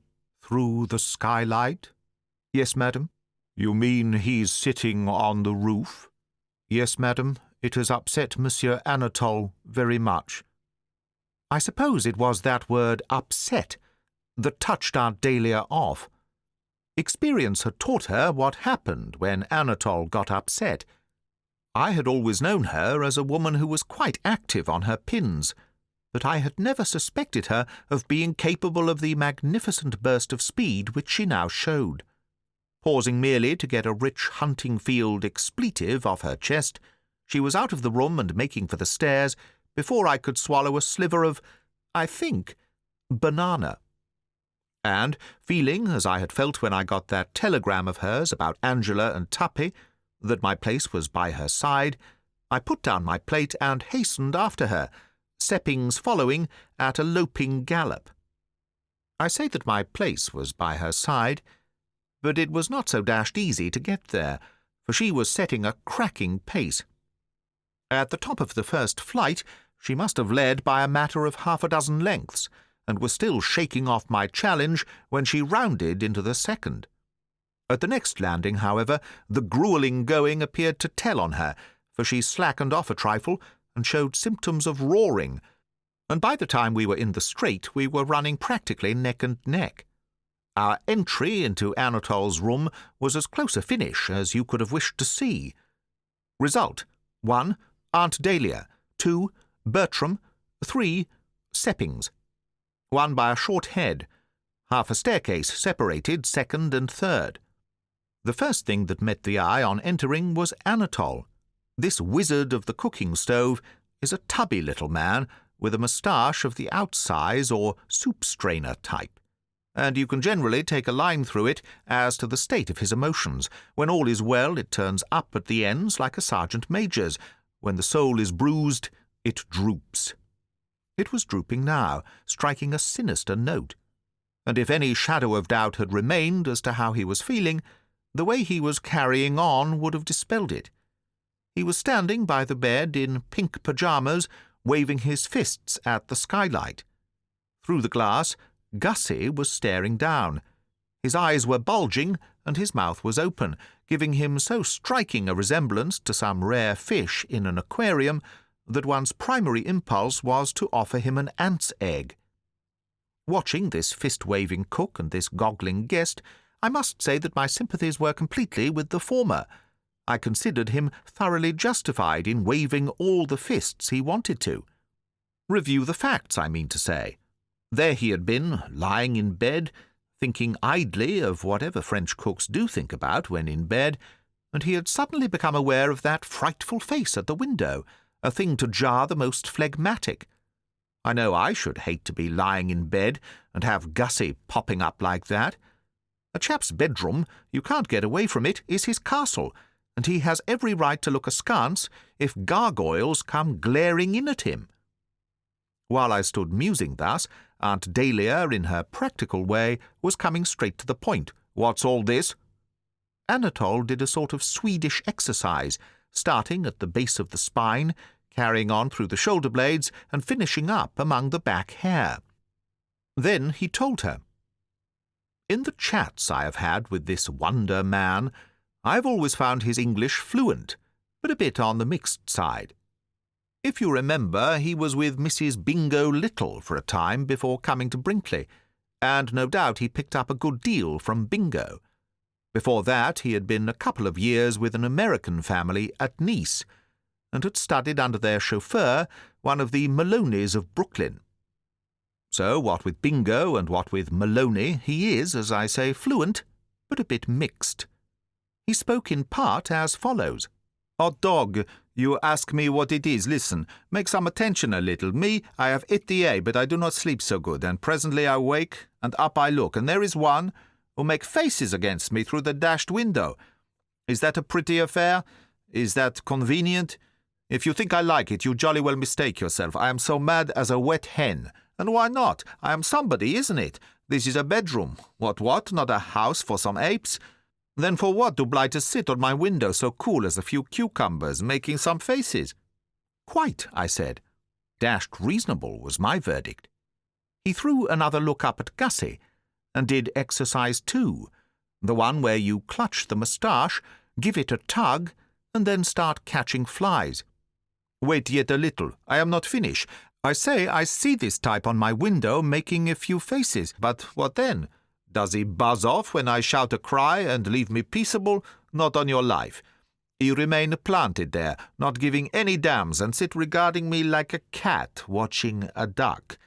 He make faces against me, and again he make faces against me, and the more I command that he should get to hell out of here, the more he do not get to hell out of here. He cry something towards me, and I demand what is his desire, but he do not explain. Oh no, that arrives never. He does but shrug his head. What damn silliness! Is this amusing for me? You think I like it? I am not content with such folly. I think the poor mutt's loony. Je me fiche de ce type infect. C'est idiot de faire comme ça l'oiseau. Allez-vous-en, Luffier.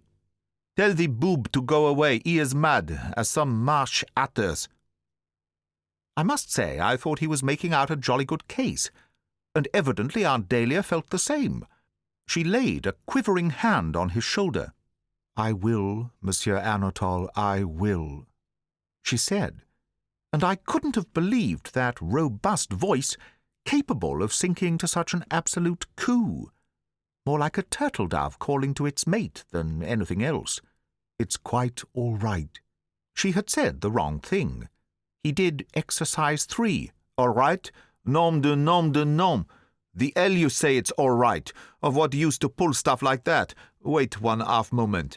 Not yet quite so quick, my old sport. It is by no means all right. See yet again a little. It is some very different dishes of fish. I can take a few smooths with a rough, it is true, but I do not find it agreeable when one play larks against me on my windows. That cannot do. A nice thing, no. I am a serious man. I do not wish a few larks on my windows. I enjoy larks on my windows worse as any. It is very little all right. If such Rani Gazoo is to arrive, I do not remain any longer in this house, no more.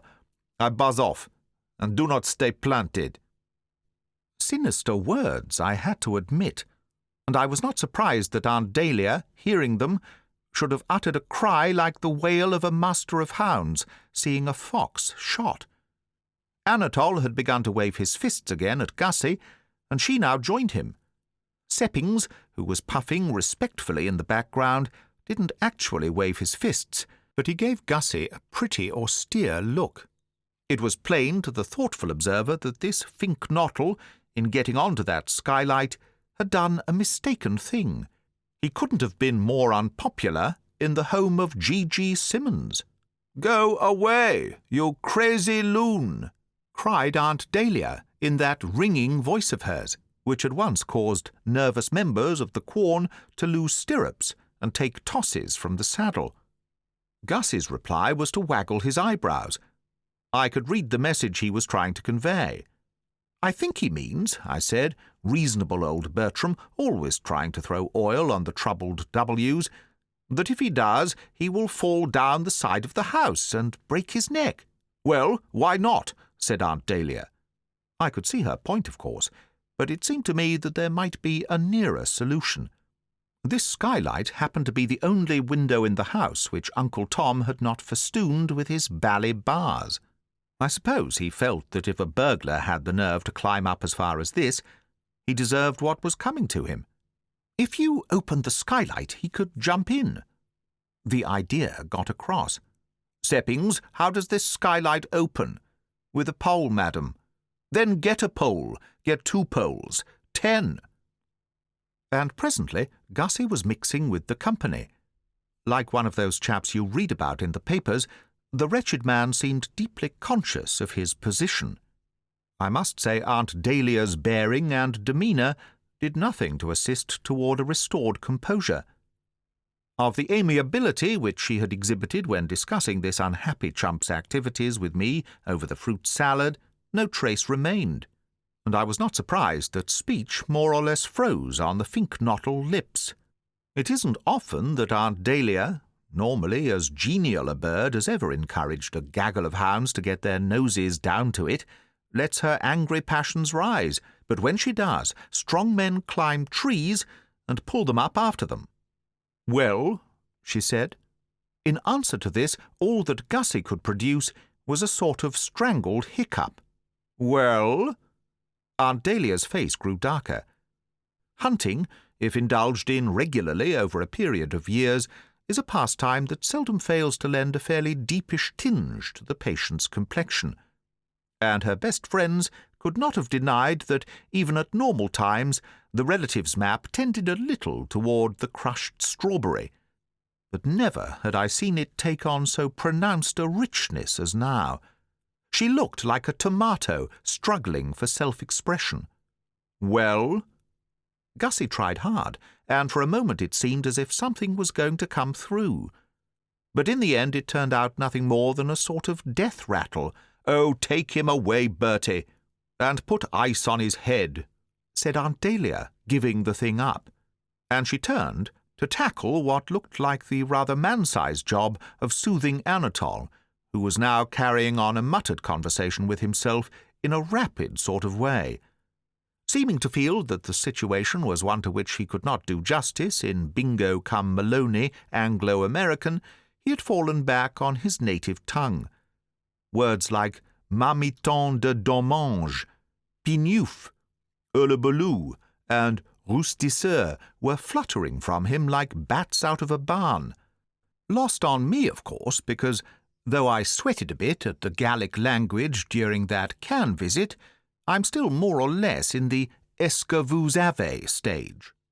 I regretted this, for they sounded good. I assisted Gussie down the stairs. A cooler thinker than Aunt Dahlia, I had already guessed the hidden springs and motives which had led him to the roof. Where she had seen only a cock-eyed reveller indulging himself in a drunken prank or whimsy, I had spotted the hunted fawn.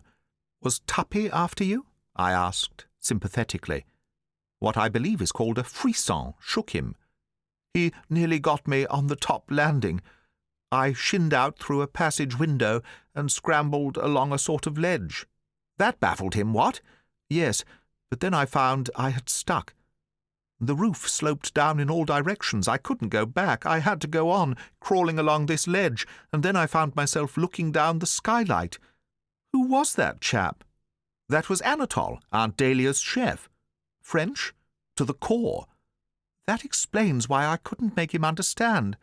What asses these Frenchmen are! They don't seem to be able to grasp the simplest thing. You'd have thought if a chap saw a chap on a skylight, the chap would realize the chap wanted to be let in. But no, he just stood there, waving a few fists. Yes, silly idiot. Still, here I am. Here you are, yes. For the moment. Eh? I was thinking that Tuppy is probably lurking somewhere. He leapt like a lamb in springtime. What shall I do? I considered this. Sneak back to your room and barricade the door. That is the manly policy. Suppose that's where he's lurking. In that case, move elsewhere. But on arrival at the room, it transpired that Tuppy, if anywhere, was infesting some other portion of the house. Gussie shot in, and I heard the key turn. And feeling that there was no more that I could do in that quarter, I returned to the dining room for further fruit salad and a quiet think. And I had barely filled my plate when the door opened and Aunt Dahlia came in. She sank into a chair, looking a bit shop-worn. "Give me a drink, Bertie." "What sort?" "Any sort, so long as it's strong." Approach Bertram Wooster along these lines, and you catch him at his best. St. Bernard dogs doing the square thing by Alpine travellers could not have bustled about more assiduously. I filled the order, and for some moments nothing was to be heard but the sloshing sound of an aunt restoring her tissues. "Shove it down, Aunt Dahlia," I said sympathetically. "These things take it out of one, don't they? You've had a toughish time, no doubt, soothing Anatole," I proceeded, helping myself to anchovy paste on toast. "Everything pretty smooth now, I trust?" She gazed at me in a long, lingering sort of way. Her brow wrinkled as if in thought. "Attila," she said at length. "That's the name. Attila the Hun." "Eh?" "I was trying to think who you reminded me of. Somebody who went about strewing ruin and desolation and breaking up homes which, until he came along, had been happy and peaceful. Attila is the man. It's amazing," she said, drinking me in once more. "To look at you, one would think you were just an ordinary sort of amiable idiot. Certifiable, perhaps, but quite harmless. Yet, in reality, you are worse a scourge than the Black Death. I tell you, Bertie, when I contemplate you, I seem to come up against all the underlying sorrow and horror of life with such a thud that I feel as if I had walked into a lamp-post." Pained and surprised, I would have spoken, but the stuff I had thought was anchovy paste had turned out to be something far more gooey and adhesive. It seemed to wrap itself round the tongue and impede utterance like a gag. And while I was still endeavouring to clear the vocal cords for action, she went on. "Do you realize what you started when you sent that spink bottle man down here? As regards his getting blotto and turning the prize-giving ceremonies at Market Snodsbury Grammar School into a sort of too-real comic film, I will say nothing, for frankly I enjoyed it. But when he comes leering at Anatole through skylights, just after I had, with infinite pains and tact, induced him to withdraw his notice, and makes him so temperamental that he won't hear of staying on after tomorrow—" The paste stuff gave way. I was able to speak. "What? Yes, Anatole goes tomorrow, and I suppose poor old Tom will have indigestion for the rest of his life, and that is not all. I have just seen Angela, and she tells me she is engaged to this bottle." "Temporarily, yes," I had to admit. "Temporarily be blowed. She's definitely engaged to him, and talks with a sort of hideous coolness of getting married in October. So there it is.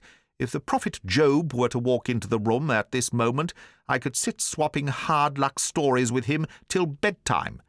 Not that Job was in my class. He had boils. Well, what are boils? Dashed painful, I understand. Nonsense. I'll take all the boils on the market in exchange for my troubles. Can't you realize the position? I've lost the best cook to England. My husband, poor soul, will probably die of dyspepsia, and my only daughter, for whom I had dreamed such a wonderful future, is engaged to be married to an inebriated newt fancier. And you talk about boils." I corrected her on a small point. "I don't absolutely talk about boils. I merely mentioned that Job had them. Yes, I agree with you, Aunt Dahlia, that things are not looking too ooja come spiff at the moment. But be of good cheer. A Wooster is seldom baffled for more than the nonce.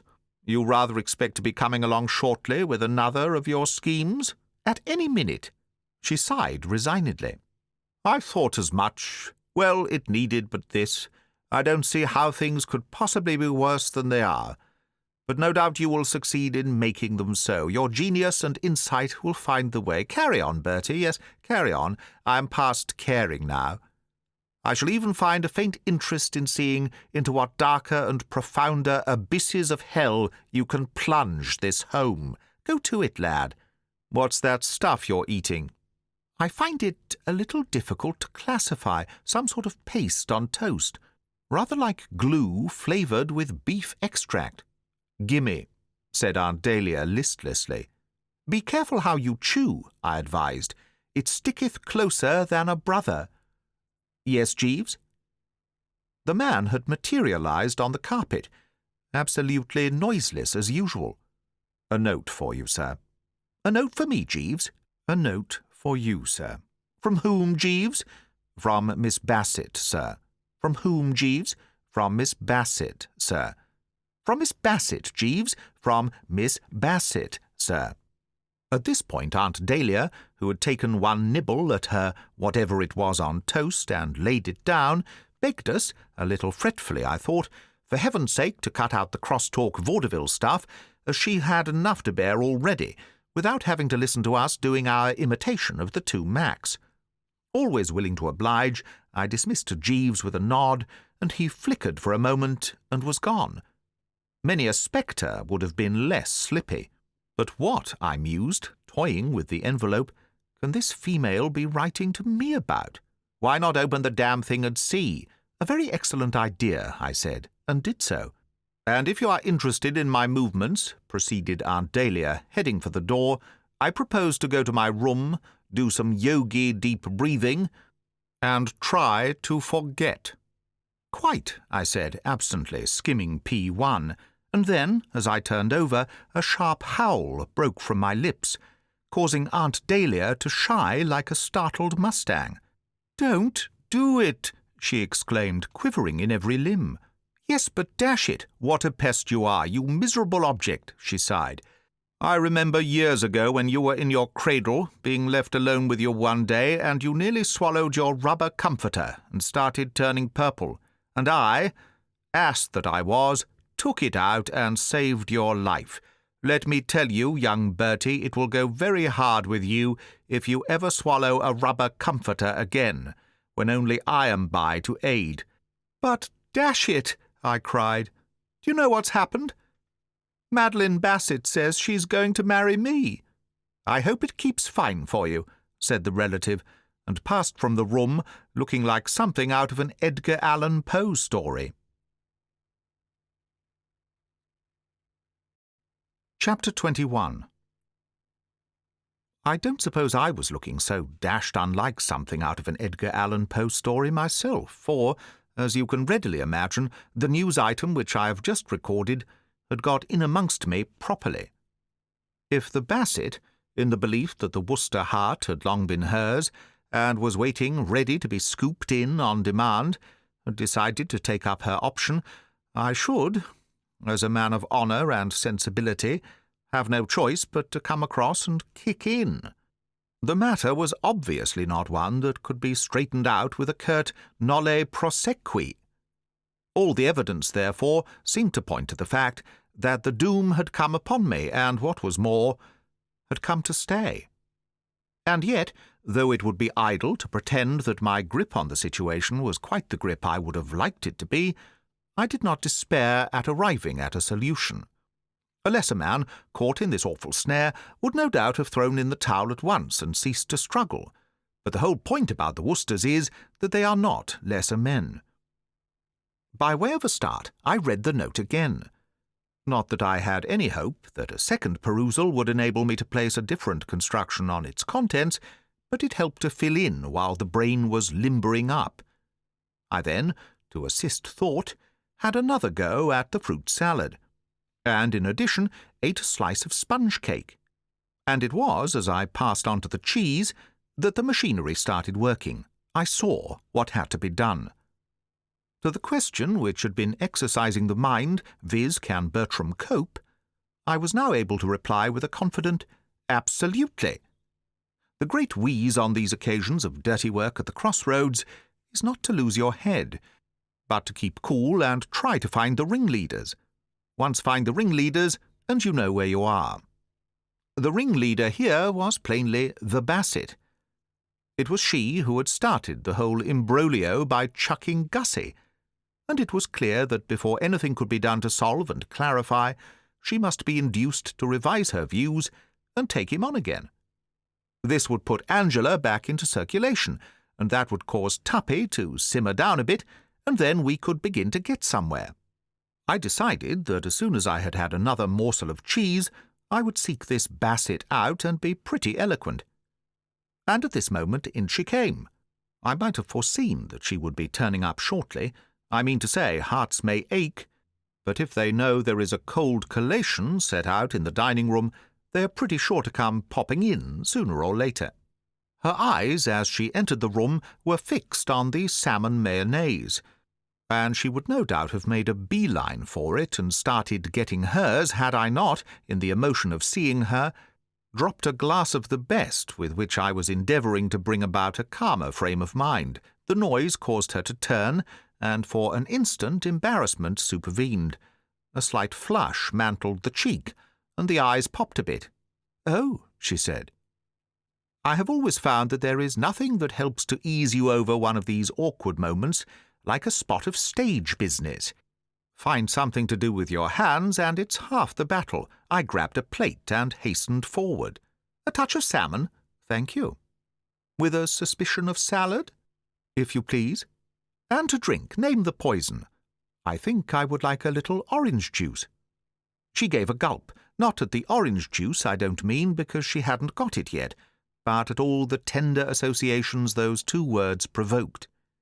It was as if someone had mentioned spaghetti to the relict of an Italian organ-grinder.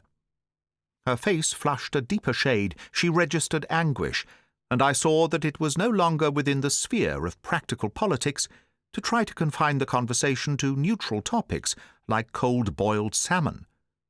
So did she, I imagine, for when I, as a preliminary to getting down to brass tacks, said, she said, too, simultaneously, the brace of clashing in mid-air. "I'm sorry. I beg your pardon. You were saying? You were saying. No, please, go on. Oh, righto." I straightened my tie, my habit when in this girl's society, and had at it. "With reference to yours of even date—" She flushed again and took a rather strained forkful of salmon. "You got my note?" "Yes, I got your note. I gave it to Jeeves to give it to you. Yes, he gave it to me. That's how I got it." There was another silence, and as she was plainly shrinking from talking turkey, I was reluctantly compelled to do so. I mean, somebody had got to.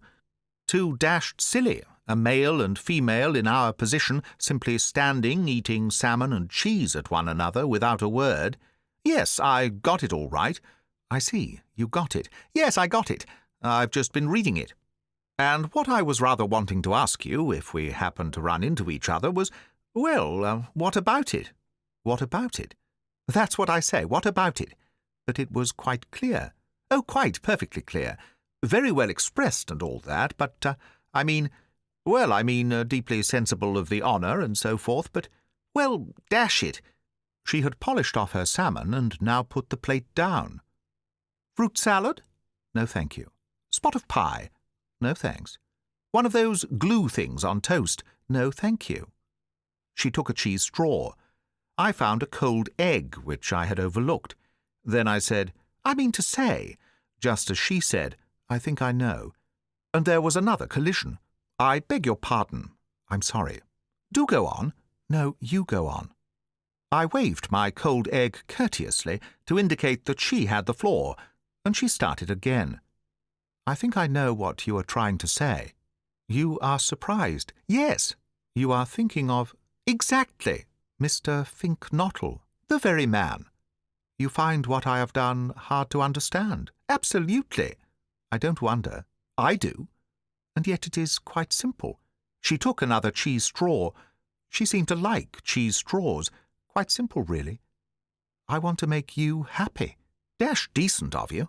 "I am going to devote the rest of my life to making you happy." "A very matey scheme."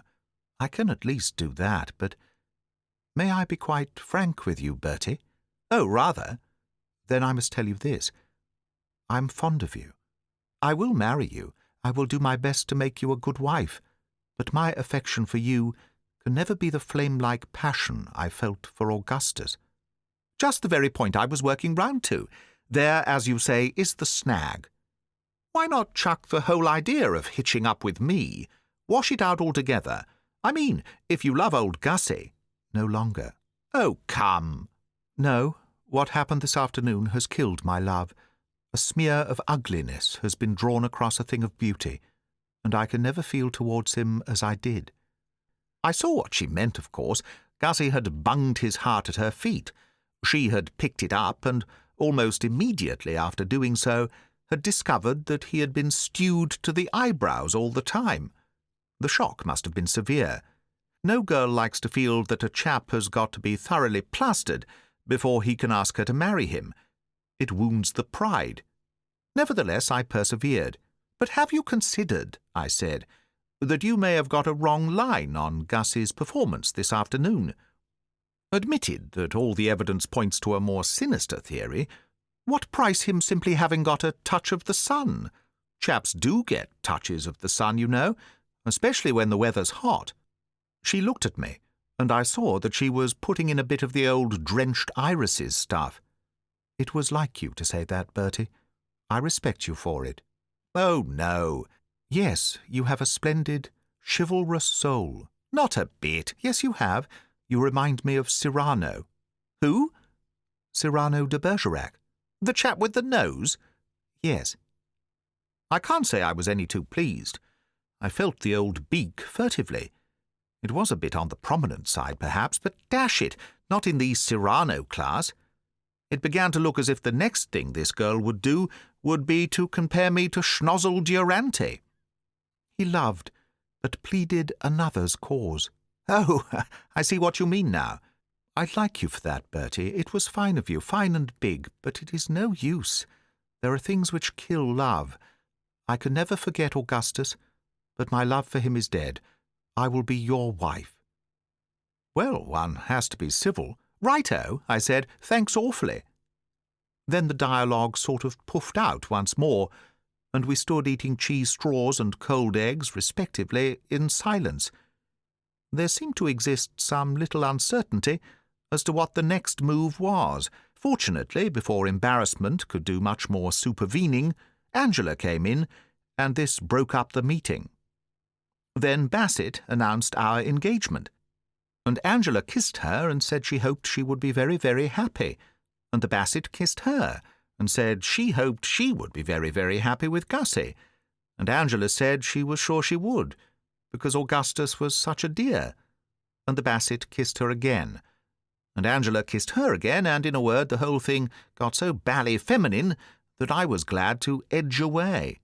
I would have been glad to do so, of course, in any case, for if ever there was a moment when it was up to Bertram to think, and think hard, this moment was that moment. It was, it seemed to me, the end. Not even on the occasion, some years earlier, when I had inadvertently become betrothed to Tuppy's frightful cousin Honoria, had I experienced a deeper sense of being waist-high in the gumbo, and about to sink without trace. I wandered out into the garden, smoking a tortured gasper, with the iron well embedded in the soul, and I had fallen into a sort of trance, trying to picture what it would be like having the Bassett on the premises for the rest of my life, and at the same time, if you follow me, trying not to picture what it would be like, when I charged into something which might have been a tree, but was not, being in point of fact Jeeves. "I beg your pardon, sir," he said. "I should have moved to one side." I did not reply. I stood looking at him in silence, for the sight of him had opened up a new line of thought. This Jeeves now, I reflected. I had formed the opinion that he had lost his grip, and was no longer the force he had been. But was it not possible, I asked myself, that I might be mistaken? Start him off exploring avenues, and might he not discover one through which I would be enabled to sneak off to safety, leaving no hard feelings behind? I found myself answering that it was quite on the cards that he might. After all, his head still bulged out at the back as of old. One noted in the eyes the same intelligent glitter. Mind you, after what had passed between us in the matter of that white mess jacket with the brass buttons, I was not prepared absolutely to hand over to the man. I would, of course, merely take him into consultation. But recalling some of his earlier triumphs, the Sipperley case, the episode of my Aunt Agatha, and the dog Mackintosh, and the smoothly handled affair of Uncle George and the barmaid's niece, were a few that sprang to my mind, I felt justified at least in offering him the opportunity of coming to the aid of the young master in his hour of peril. But before proceeding further, there was one thing that had got to be understood between us, and understood clearly. "Jeeves," I said, "a word with you." "Sir?" "I am up against it a bit, Jeeves." "I am sorry to hear that, sir. Can I be of any assistance?" "Quite possibly you can, if you have not lost your grip. Tell me frankly, Jeeves, are you in pretty good shape mentally?" "Yes, sir." "Still eating plenty of fish?" "Yes, sir." "Then it may be all right. But there is just one point before I begin. In the past, when you have contrived to extricate self or some pal from some little difficulty, you have frequently shown a disposition to take advantage of my gratitude to gain some private end. Those purple socks, for instance. Also the +4s and the old Etonian spats. Choosing your moment with subtle cunning, you came to me when I was weakened by relief and got me to get rid of them. And what I am saying now is that if you are successful on the present occasion, there must be no rot of that description about that mess jacket of mine." "Very good, sir. You will not come to me when all is over and ask me to jettison the jacket?" "Certainly not, sir." "On that understanding, then, I will carry on. Jeeves, I'm engaged. I hope you will be very happy, sir." "Don't be an ass. I'm engaged to Miss Bassett." "Indeed, sir? I was not aware." "Nor was I. It came as a complete surprise. However, there it is. The official intimation was in that note you brought me." "Odd, sir." "What is?" "Odd, sir, that the contents of that note should have been as you describe. It seemed to me that Miss Bassett, when she handed me the communication, was far from being in a happy frame of mind." "She is far from being in a happy frame of mind. You don't suppose she really wants to marry me, do you? Pshaw, Jeeves. Can't you see that this is simply another of those bally gestures which are rapidly rendering Brinkley Court a hell for man and beast? Dash all gestures is my view." "Yes, sir." "Well, what's to be done?" "You feel that Miss Bassett, despite what has occurred, still retains a fondness for Mr. Finknottle, sir? She's pining for him. In that case, sir, surely the best plan would be to bring about a reconciliation between them." "How? You see, you stand silent and twiddle the fingers. You are stumped." "No, sir. If I twiddled my fingers, it was merely to assist thought." "Then continue twiddling." "It will not be necessary, sir." "You don't mean you've got a bite already?" "Yes, sir." "You astound me, Jeeves. Let's have it." "The device which I have in mind is one that I have already mentioned to you, sir." "When did you ever mention any device to me?"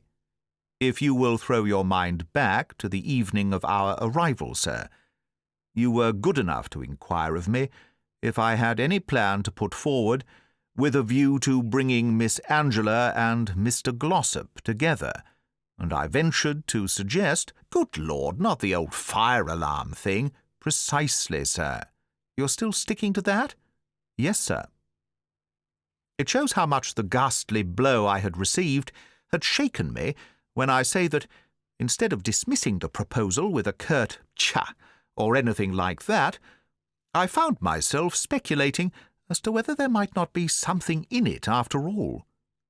When he had first mooted this fire-alarm scheme of his, I had sat upon it, if you remember, with the maximum of promptitude and vigour. Rotten was the adjective I had employed to describe it, and you may recall that I mused a bit sadly considering the idea conclusive proof of the general breakdown of a once fine mind.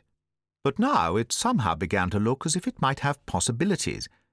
The fact of the matter was that I had about reached the stage where I was prepared to try anything once, however goofy. "Just run through that wheeze again, Jeeves," I said thoughtfully. "I remember thinking it cuckoo, but it may be that I missed some of the finer shades. Your criticism of it at the time, sir, was that it was too elaborate. But I do not think it is so in reality. As I see it, sir, the occupants of the house, hearing the fire bell ring, will suppose that a conflagration has broken out." I nodded. One could follow the train of thought. Yes, that seems reasonable. Whereupon Mr. Glossop will hasten to save Miss Angela, while Mr. Finknottle performs the same office for Miss Bassett. Is that based on psychology? Yes, sir.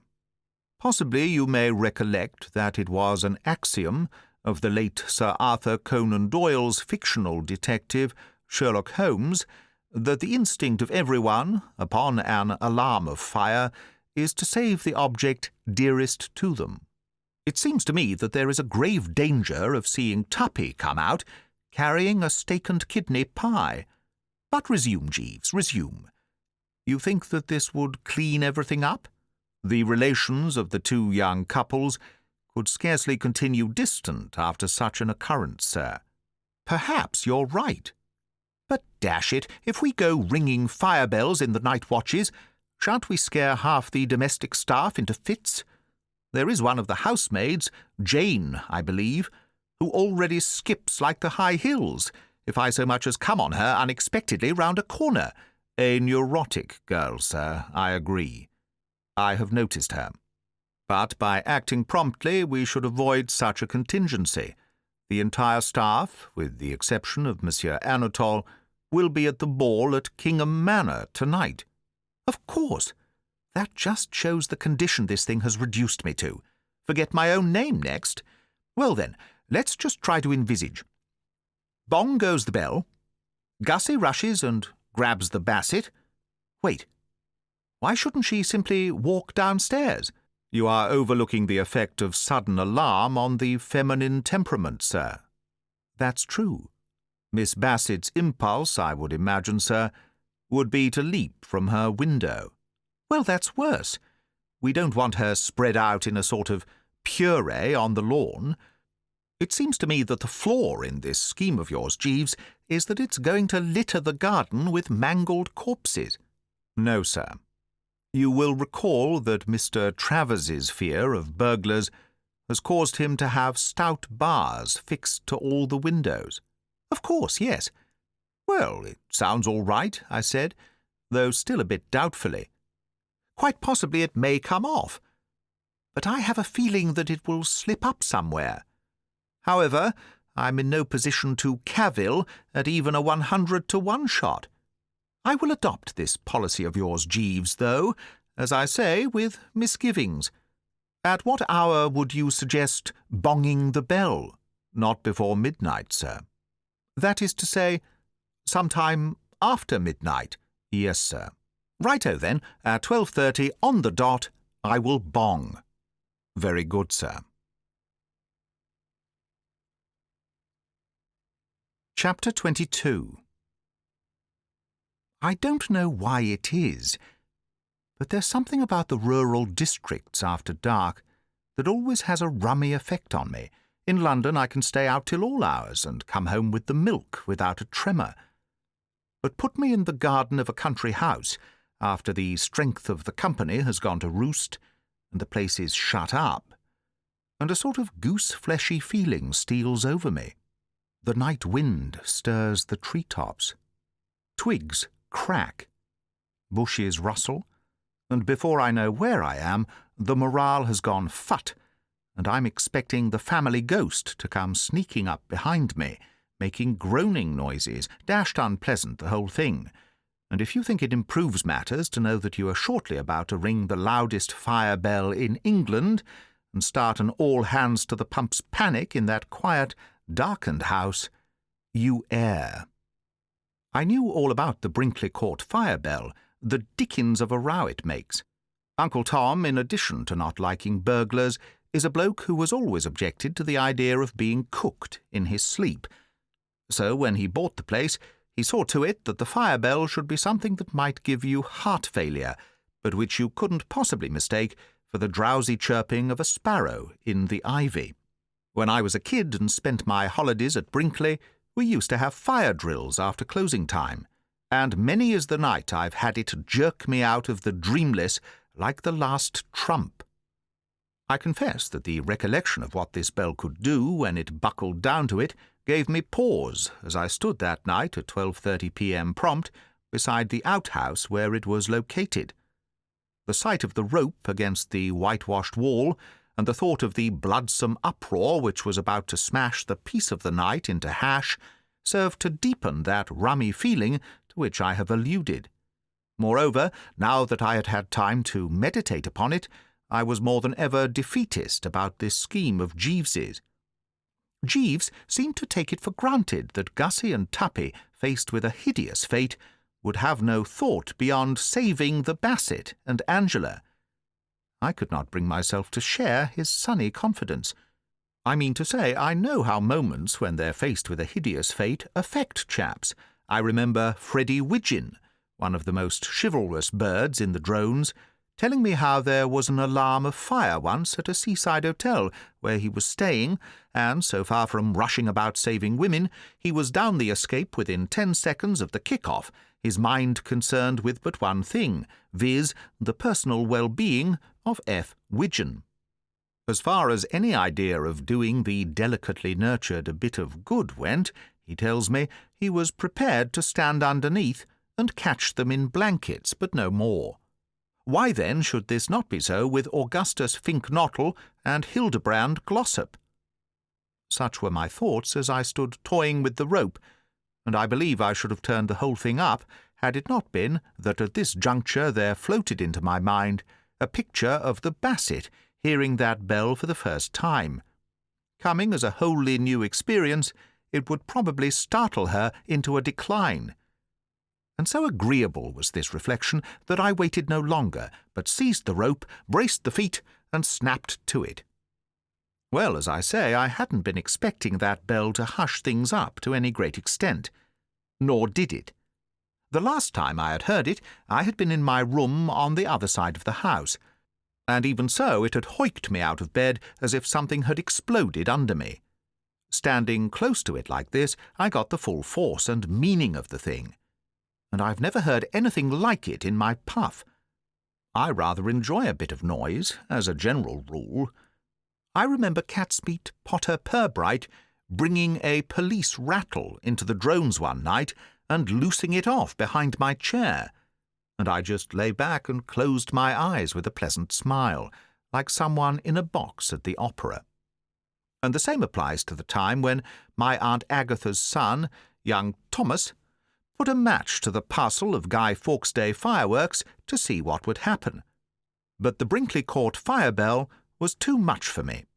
I gave about half a dozen tugs, and then, feeling that enough was enough, sauntered round to the front lawn to ascertain what solid results had been achieved. Brinkley Court had given of its best. A glance told me that we were playing to capacity, the eye roving to and fro, noted here Uncle Tom in a purple dressing-gown, there Aunt Dahlia in the old blue and yellow. It also fell upon Anatole, Tuppy, Gussie, Angela, the Bassett, and Jeeves, in the order named. There they all were, present and correct. But, and this was what caused me immediate concern, I could detect no sign whatever that there had been any rescue work going on. What I had been hoping, of course, was to see Tuppy bending solicitously over Angela in one corner, while Gussie fanned the Bassett with a towel in the other, instead of which the Bassett was one of the group which included Aunt Dahlia and Uncle Tom, and seemed to be busy trying to make Anatole see the bright side, while Angela and Gussie were, respectively, leaning against the sundial with a peeved look, and sitting on the grass rubbing a barked shin. Tuppy was walking up and down the path all by himself. A disturbing picture, you will admit. It was with a rather imperious gesture that I summoned Jeeves to my side. "Well, Jeeves, sir?" I eyed him sternly. "Sir? Forsooth! It's no good saying 'Sir,' Jeeves. Look round you. See for yourself. Your scheme has proved a bust. Certainly it would appear that matters have not arranged themselves quite as we anticipated, sir." "We?" "As I had anticipated, sir." "That's more like it. Didn't I tell you it would be a flop? I remember that you did seem dubious, sir." "Dubious is no word for it, Jeeves. I hadn't a scrap of faith in the idea from the start. When you first mooted it, I said it was rotten, and I was right. I'm not blaming you, Jeeves. It is not your fault that you have sprained your brain. But after this, forgive me if I hurt your feelings, Jeeves, I shall know better than to allow you to handle any but the simplest and most elementary problems. It is best to be candid about this, don't you think? Kindest to be frank and straightforward?" "Certainly, sir." "I mean, the surgeon's knife, what?" "Precisely, sir. I consider, if you will pardon me for interrupting you, sir, I fancy Mrs. Travers is endeavouring to attract your attention." And at this moment a ringing "Hoy!" which could have proceeded only from the relative in question, assured me that his view was correct. "Just step this way a moment, Attila, if you don't mind," boomed that well-known and, under certain conditions, well-loved voice, and I moved over. I was not feeling unmixedly at my ease. For the first time, it was beginning to steal upon me that I had not prepared a really good story in support of my questionable behaviour in ringing fire-bells at such an hour, and I have known Aunt Dahlia to express herself with a hearty freedom upon far smaller provocation. She exhibited, however, no signs of violence, more a sort of frozen calm, if you know what I mean. You could see that she was a woman who had suffered. "Well, Bertie dear," she said, "here we all are." "Quite," I replied guardedly. "Nobody missing, is there?" "I don't think so." "Splendid. So much healthier for us out in the open like this than frowsting in bed. I had just dropped off when you did your bell-ringing act. For it was you, my sweet child, who rang that bell, was it not?" "I did ring the bell, yes." "Any particular reason, or just a whim?" "I thought there was a fire." "What gave you that impression, dear?" "I thought I saw flames." "Where, darling? Tell Aunt Dahlia." "In one of the windows." "I see. So we have all been dragged out of bed and scared rigid because you have been seeing things." Here Uncle Tom made a noise like a cork coming out of a bottle, and Anatole, whose moustache had hit a new low, said something about some apes, and, if I am not mistaken, a rogomier, whatever that is. I admit I was mistaken. I am sorry. "Don't apologize, ducky. Can't you see how pleased we all are? What were you doing out here anyway? Just taking a stroll?" "I see. And are you proposing to continue your stroll?" "No, I think I'll go in now." "That's fine, because I was thinking of going in too. And I don't believe I could sleep knowing that you were out here giving rein to that powerful imagination of yours. The next thing that would happen would be that you would think you saw a pink elephant sitting on the drawing-room window-sill and start throwing bricks at it. Well, come on, Tom. The entertainment seems to be over. But wait, the Newt King wishes a word with us." "Yes, Mr. Finknottle?" Gussie, as he joined our little group, seemed upset about something. "I say." "Say on, Augustus. I say, what are we going to do?" "Speaking for myself, I intend to return to bed." "But the door's shut." "What door?" "The front door. Somebody must have shut it." "Then I shall open it." "But it won't open." "Then I shall try another door." "But all the other doors are shut." "What? Who shut them?" I don't know. I advanced a theory. The wind? Aunt Dahlia's eyes met mine. "Don't try me too high," she begged. "Not now, precious." And indeed, even as I spoke, it did strike me that the night was pretty still. Uncle Tom said we must get in through a window. Aunt Dahlia sighed a bit. How? Could Lord George do it? Could Winston do it? Could Baldwin do it? No. Not since you had those bars of yours put on. Well, well, well, God bless my soul, ring the bell then. The fire bell? The door-bell. To what end, Thomas? There's nobody in the house. The servants are all at Kingham. But confound it all, we can't stop out here all night, can't we? You just watch us. There is nothing, literally nothing, which a country house party can't do with a tiller here operating on the premises. Seppings presumably took the back door key with him. We must just amuse ourselves till he comes back. Tuppy made a suggestion. Why not take out one of the cars and drive over to Kingham and get the key from Seppings? It went well, no question about that. For the first time, a smile lit up Aunt Dahlia's drawn face. Uncle Tom grunted approvingly. Anatole said something in Provençal that sounded complimentary, and I thought I detected even on Angela's map a slight softening. "A very excellent idea," said Aunt Dahlia. "One of the best. Nip round to the garage at once." After Tuppy had gone, some extremely flattering things were said about his intelligence and resource, and there was a disposition to draw rather invidious comparisons between him and Bertram. Painful for me, of course, but the ordeal didn't last long, for it couldn't have been more than 5 minutes before he was with us again. Tuppy seemed perturbed. "I say, it's all off." "Why?" "The garage is locked." "Unlock it." "I haven't the key." "Shout then, and wake Waterbury." "Who's Waterbury?" "The chauffeur, ass. He sleeps over the garage. But he's gone to the dance at Kingham." It was the final wallop. Until this moment, Aunt Dahlia had been able to preserve her frozen calm. The dam now burst.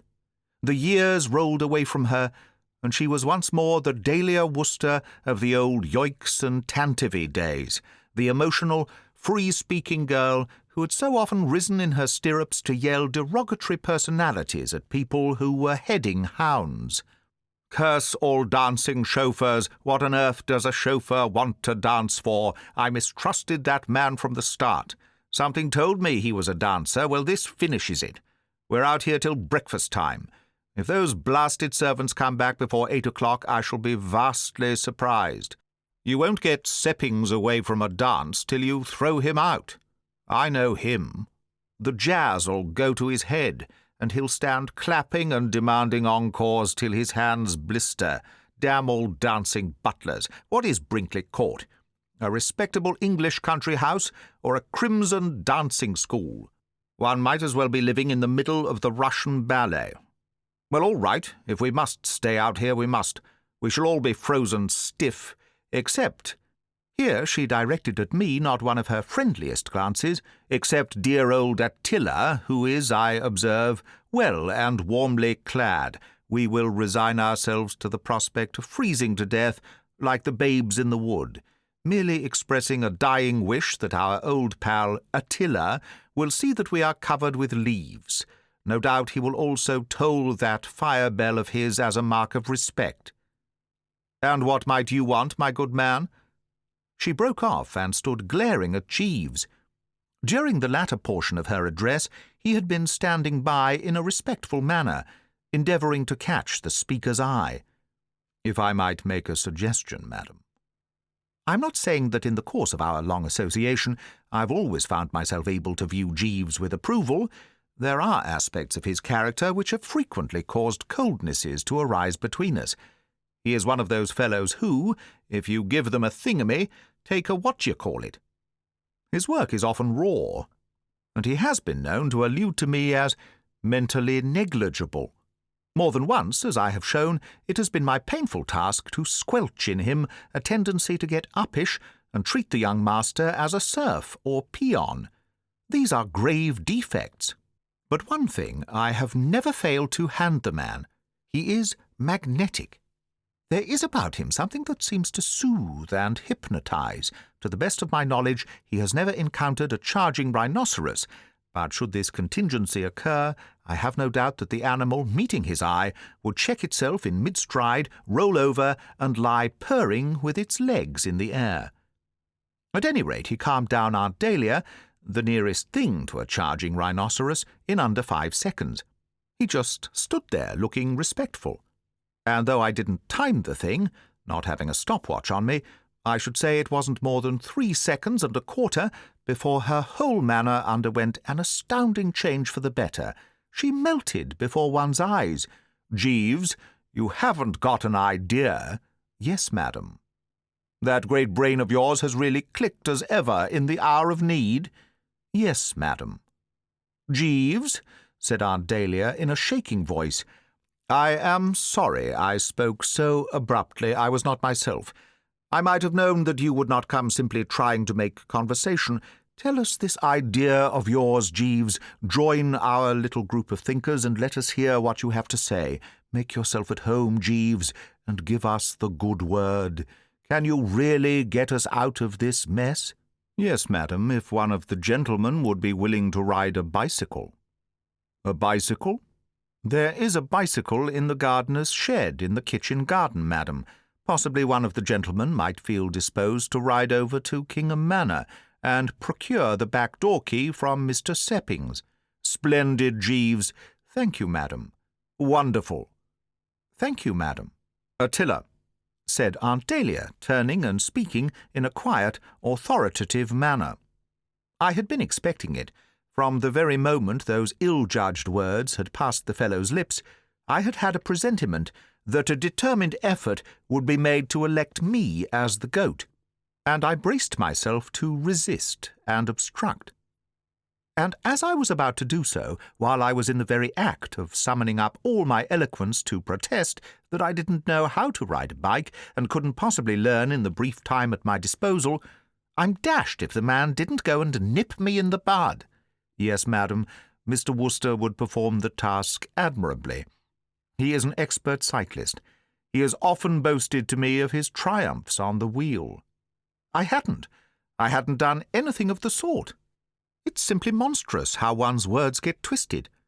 All I had ever done was to mention to him, casually, just as an interesting item of information, one day in New York, when we were watching the 6-day bicycle race, that at the age of 14, while spending my holidays with a vicar of sorts, who had been told off to teach me Latin, I had won the choir boy's handicap at the local school treat. A different thing from boasting of one's triumphs on the wheel. I mean, he was a man of the world, and must have known that the form of school treats is never of the hottest, and if I'm not mistaken, I had specifically told him that on the occasion referred to I had received half a lap start, and that Willie Punting, the odds-on favourite, to whom the race was expected to be a gift, had been forced to retire, owing to having pinched his elder brother's machine without asking the elder brother, and the elder brother coming along just as the pistol went, and giving him one on the side of the head, and taking it away from him, thus rendering him a scratched-at-the-post non-starter. Yet from the way he talked, you would have thought I was one of those chaps in sweaters with medals all over them, whose photographs bob up from time to time in the illustrated press on the occasion of their having ridden from Hyde Park Corner to Glasgow in 3 seconds under the hour, or whatever it is. And as if this were not bad enough, Tuppy had to shove his oar in. "That's right," said Tuppy. "Bertie has always been a great cyclist. I remember at Oxford. He used to take all his clothes off on bump supper nights and ride around the quad, singing comic songs. Jolly fast he used to go, too." "Then he can go jolly fast now," said Aunt Dahlia with animation. "He can't go too fast for me. He may also sing comic songs, if he likes.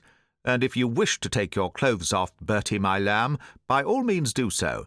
but whether clothed or in the nude, whether singing comic songs or not singing comic songs, get a move on." I found speech.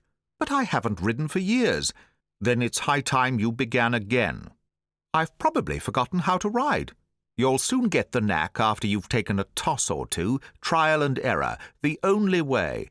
But it's miles to Kingham, so the sooner you're off, the better. But, Bertie dear, but dash it, Bertie darling, yes, but dash it, Bertie, my sweet."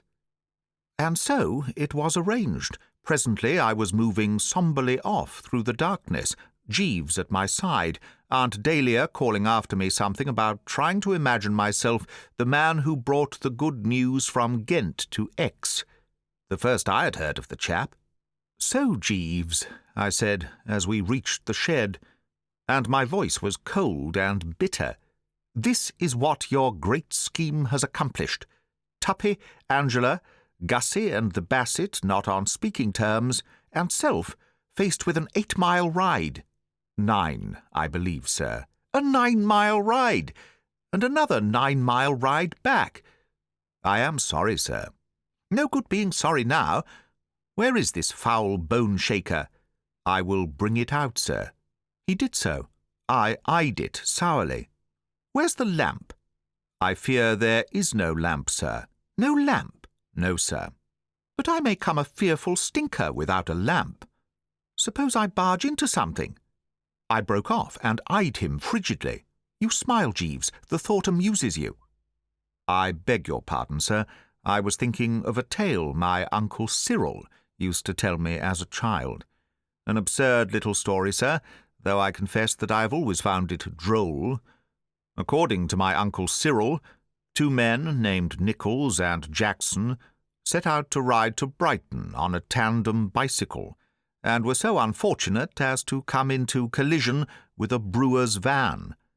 And when the rescue party arrived on the scene of the accident, it was discovered that they had been hurled together with such force that it was impossible to sort them out at all adequately. The keenest eye could not discern which portion of the fragments was Nichols and which Jackson. So they collected as much as they could and called it Nixon. I remember laughing very much at that story when I was a child, sir. I had to pause a moment to master my feelings. You did, eh? Yes, sir. You thought it funny? Yes, sir. And your Uncle Cyril thought it funny? Yes, sir. Golly, what a family! Next time you meet your Uncle Cyril, Jeeves, you can tell him from me that his sense of humour is morbid and unpleasant. He is dead, sir. Thank heaven for that. Well, give me the blasted machine. Very good, sir. Are the tyres inflated? Yes, sir. The nuts firm, the brakes in order, the sprockets running true with the differential gear? Yes, sir. Right-o, Jeeves. In Tuppy's statement that, when at the University of Oxford, I had been known to ride a bicycle in the nude about the quadrangle of our mutual college, there had been, I cannot deny, a certain amount of substance. Correct, however, though his facts were, so far as they went, he had not told all. What he had omitted to mention was that I had invariably been well oiled at the time, and when in that condition a chap is capable of feats at which in cooler moments his reason would rebel. Stimulated by the juice, I believe, men have even been known to ride alligators. As I started now to pedal out into the great world, I was icily sober, and the old skill, in consequence, had deserted me entirely. I found myself wobbling badly, and all the stories I had ever heard of nasty bicycle accidents came back to me with a rush, headed by Jeeves's Uncle Cyril's cheery little anecdote about Nichols and Jackson. Pounding wearily through the darkness, I found myself at a loss to fathom the mentality of men like Jeeves's Uncle Cyril. What on earth he could see funny in a disaster which had apparently involved the complete extinction of a human creature, or at any rate of half a human creature and half another human creature, was more than I could understand. To me, the thing was one of the most poignant tragedies that had ever been brought to my attention, and I have no doubt that I should have continued to brood over it for quite a time had my thoughts not been diverted by the sudden necessity of zigzagging sharply in order to avoid a pig in the fairway. For a moment it looked like being real Nichols and Jackson stuff, but fortunately a quick zig on my part, coinciding with an adroit zag on the part of the pig, enabled me to win through, and I continued my ride safe, but with the heart fluttering like a captive bird. The effect of this narrow squeak upon me was to shake the nerve to the utmost. The fact that pigs were abroad in the night seemed to bring home to me the perilous nature of my enterprise. It set me thinking of all the other things that could happen to a man out and about on a velocipede without a lamp after lighting-up time. In particular, I recalled the statement of a pal of mine that in certain sections of the rural districts goats were accustomed to stray across the road to the extent of their chains, thereby forming about as sound a booby-trap as one could well wish. He mentioned, I remember, the case of a friend whose machine got entangled with a goat chain and who was dragged 7 miles, like ski-sharing in Switzerland, so that he was never the same man again. And there was one chap who ran into an elephant, left over from a travelling circus. Indeed, taking it for all in all, it seemed to me that, with the possible exception of being bitten by sharks, there was virtually no front-page disaster that could not happen to a fellow once he had allowed his dear ones to override his better judgment and shove him out into the great unknown on a push-bike. And I am not ashamed to confess that, taking it by and large, the amount of quailing I did from this point on was pretty considerable. However, in respect to goats and elephants, I must say things panned out unexpectedly well. Oddly enough, I encountered neither. But when you have said that, you have said everything, for in every other way the conditions could scarcely have been fouler. Apart from the ceaseless anxiety of having to keep an eye skinned for elephants, I found myself much depressed by barking dogs, and once I received a most unpleasant shock when, alighting to consult a signpost, I saw sitting on top of it an owl that looked exactly like my Aunt Agatha. So agitated, indeed, had my frame of mind become by this time, that I thought at first it was Aunt Agatha, and only when reason and reflection told me how alien to her habits it would be to climb signposts and sit on them, could I pull myself together and overcome the weakness. In short, what with all this mental disturbance added to the more purely physical anguish in the billowy portions and the calves and ankles, the Bertram Wooster, who eventually toppled off at the door of Kingham Manor, was a very different Bertram from the gay and insouciant boulevardier of Bond Street and Piccadilly. Even to one unaware of the inside facts, it would have been evident that Kingham Manor was throwing its weight about a bit tonight.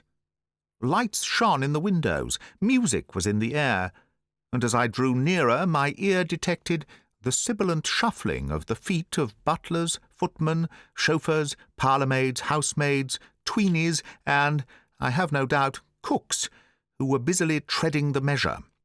I suppose you couldn't sum it up much better than by saying that there was a sound of revelry by night. The orgy was taking place in one of the ground-floor rooms which had French windows opening onto the drive, and it was to these French windows that I now made my way. An orchestra was playing something with a good deal of zip to it, and under happier conditions I dare say my feet would have started twitching in time to the melody. But I had sterner work before me than to stand hoofing it by myself on gravel drives. I wanted that back door key, and I wanted it instanter.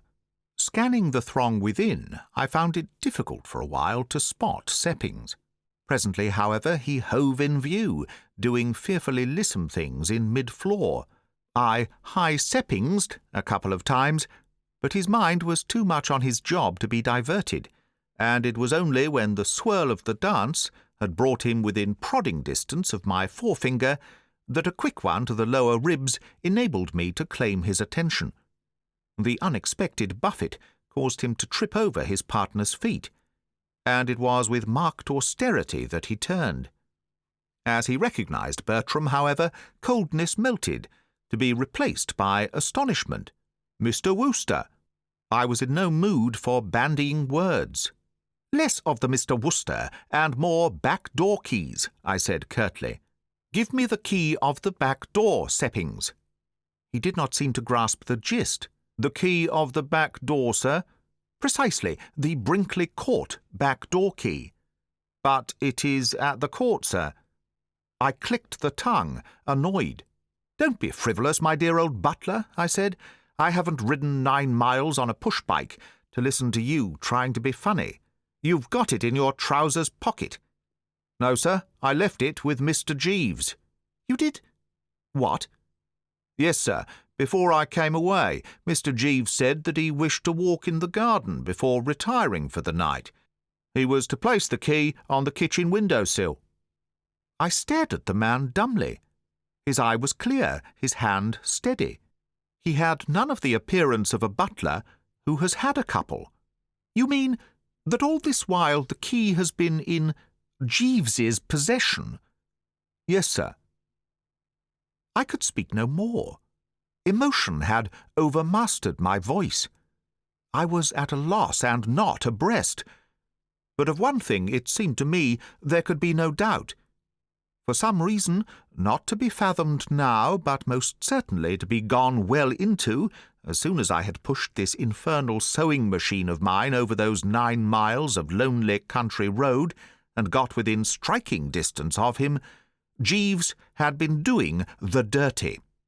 Knowing that at any given moment he could have solved the whole situation, he had kept Aunt Dahlia and others roosting out on the front lawn on Déshabillé, and, worse still, had stood calmly by and watched his young employer set out on a wholly unnecessary 18-mile bicycle ride. I could scarcely believe such a thing of him. Of his Uncle Cyril, yes.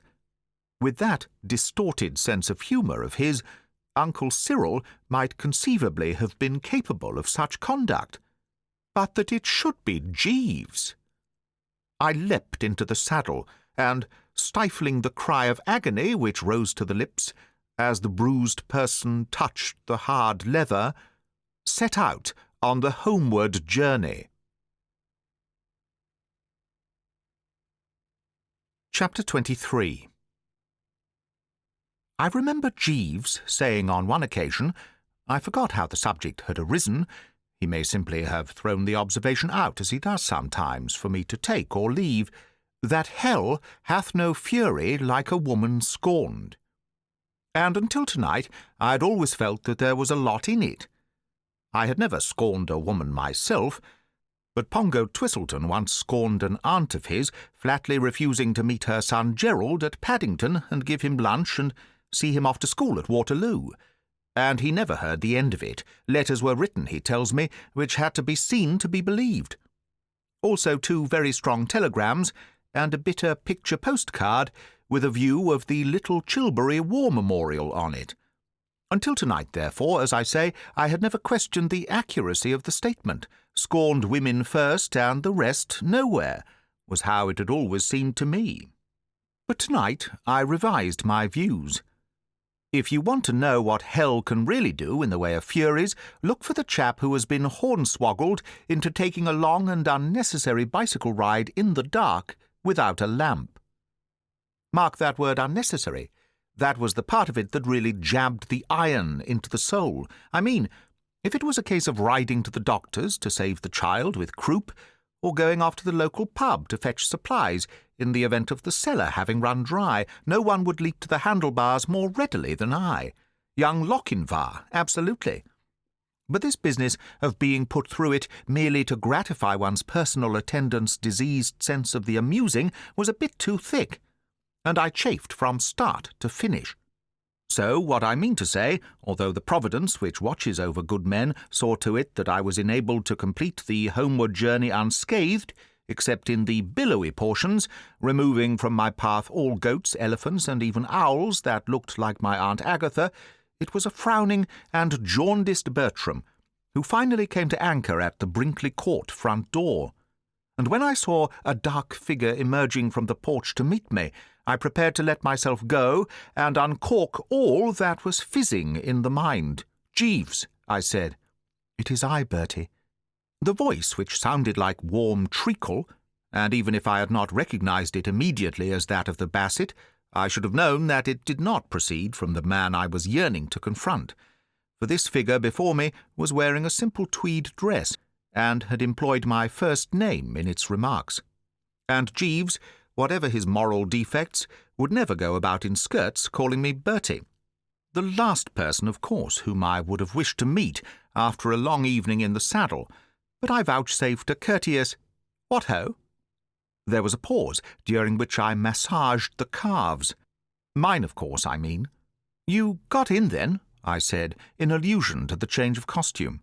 "Oh, yes, about a quarter of an hour after you left. Jeeves went searching about and found the back door key on the kitchen window-sill." "Ha!" "What?" Nothing." "I thought you said something." "No, nothing." And I continued to do so.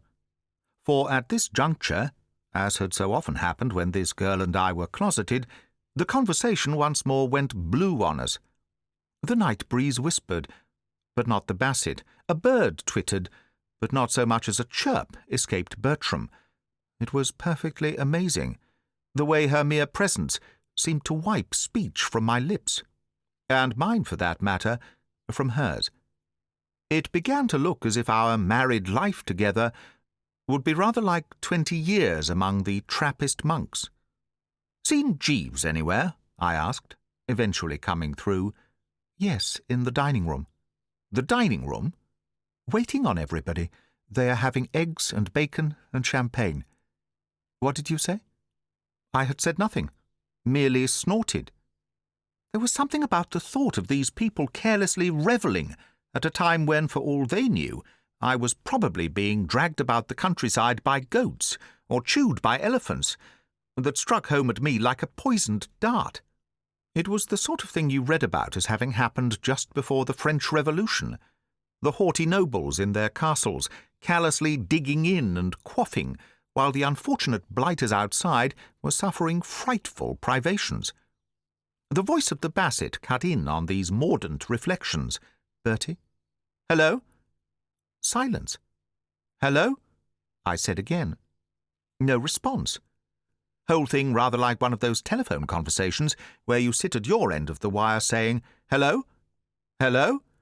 unaware that the party of the second part has gone off to tea. Eventually, however, she came to the surface again. "Bertie, I have something to say to you." "What?" "I have something to say to you."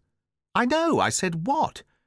"Oh, I thought you didn't hear what I said." "Yes, I heard what you said, all right, but not what you were going to say." "Oh, I see." "Right-o." So that was straightened out. Nevertheless, instead of proceeding, she took time off once more. She stood twisting the fingers and scratching the gravel with her foot. When finally she spoke, it was to deliver an impressive boost. "Bertie, do you read Tennyson?" "Not if I can help." "You remind me so much of those knights of the Round Table in the Idylls of the King." Of course, I'd heard of them, Lancelot, Galahad, and all that lot, but I didn't see where the resemblance came in. It seemed to me that she must be thinking of a couple of other fellows. "How do you mean?" "You have such a great heart, such a fine soul. You are so generous, so unselfish, so chivalrous. I have always felt that about you, but you are one of the few really chivalrous men I have ever met." "Well, dashed difficult, of course, to know what to say when someone is giving you the old oil on a scale like that." I muttered an "Oh, yes," or something on those lines, and rubbed the billowy portions in some embarrassment. And there was another silence, broken only by a sharp howl as I rubbed a bit too hard. "Bertie?" "Hello?" I heard her give a sort of gulp. "Bertie, will you be chivalrous now?" "Rather, only too pleased." "How do you mean?" "I'm going to try you to the utmost. I'm going to test you, as few men have ever been tested. I'm going—" I didn't like the sound of this. "Well," I said doubtfully, "always glad to oblige, you know, but I've just had the dickens of a bicycle ride, and I'm a bit stiff and sore, especially in the— as I say, a bit stiff and sore. If it's anything to be fetched from upstairs— No, you don't understand. I don't quite, no. Oh, it's so difficult. How can I say it? Can't you guess? No, I'm dashed if I can. Bertie, let me go. But I haven't got hold of you. Release me. And then I suddenly got it. I suppose it was fatigue that made me so slow to apprehend the nub. What? I staggered, and the left pedal came up and caught me on the shin. But such was the ecstasy in the soul that I didn't utter a cry. Release you? Yes. I didn't want any confusion on the point. You mean you want to call it all off? You're going to hitch up with Gussie after all? Only if you are fine and big enough to consent. Oh, I am. I gave you my promise. Dash promises. Then you really— Absolutely. Oh, Bertie. She seemed to sway like a sapling.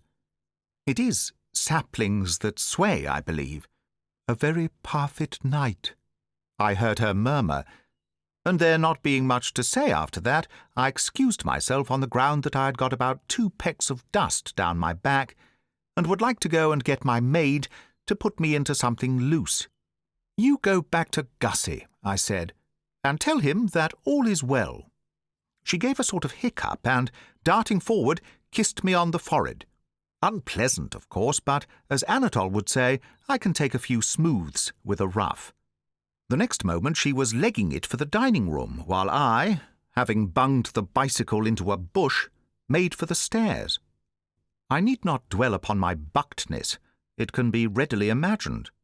Talk about chaps with the noose round their necks and the hangman about to let her go and somebody galloping up on a foaming horse waving the reprieve. Not in it. Absolutely not in it at all.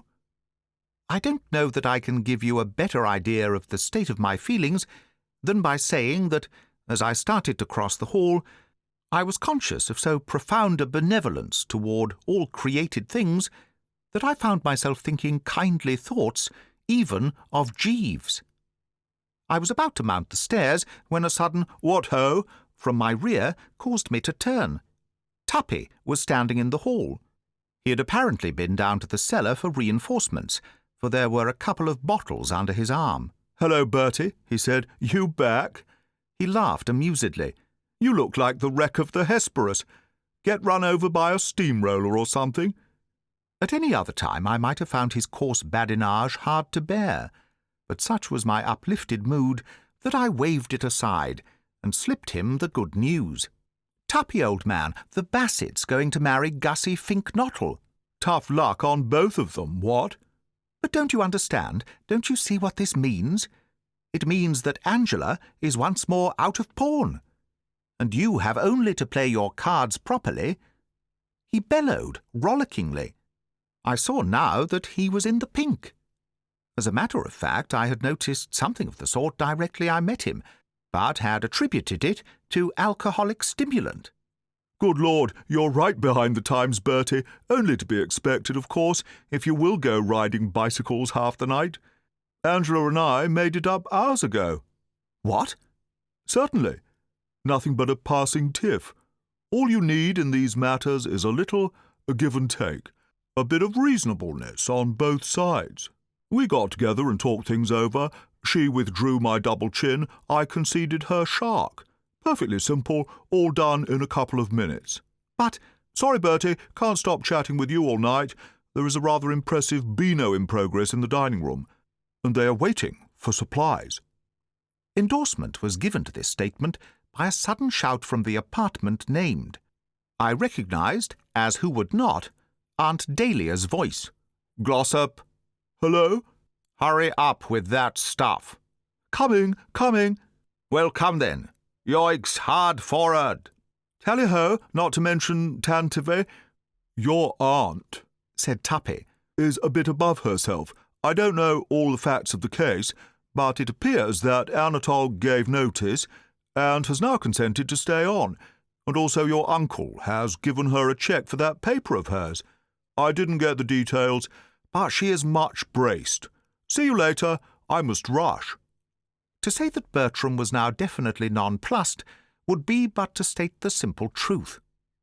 I could make nothing of this. I had left Brinkley Court a stricken home, with hearts bleeding wherever you looked, and I had returned to find it a sort of earthly paradise. It baffled me. I bathed bewilderedly. The toy duck was still in the soap dish, but I was too preoccupied to give it a thought. Still at a loss, I returned to my room, and there was Jeeves.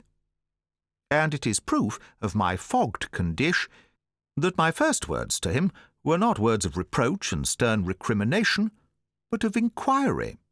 "I say, Jeeves." "Good evening, sir. I was informed that you had returned. I trust you had an enjoyable ride." At any other moment, a crack like that would have woken the fiend in Bertram Wooster. I barely noticed it. I was intent on getting to the bottom of this mystery. "But I say, Jeeves, what?" "Sir?" "What does all this mean?" "You refer, sir—" "Of course I refer. You know what I'm talking about. What has been happening here since I left? The place is positively stiff with happy endings." "Yes, sir. I'm glad to say that my efforts have been rewarded." "What do you mean, your efforts? You aren't going to try to make out that the rotten fire-bell scheme of yours had anything to do with it?" "Yes, sir." "Don't be an ass, Jeeves. It flopped." "Not altogether, sir. I fear, sir, that I was not entirely frank with regard to my suggestion of ringing the fire-bell.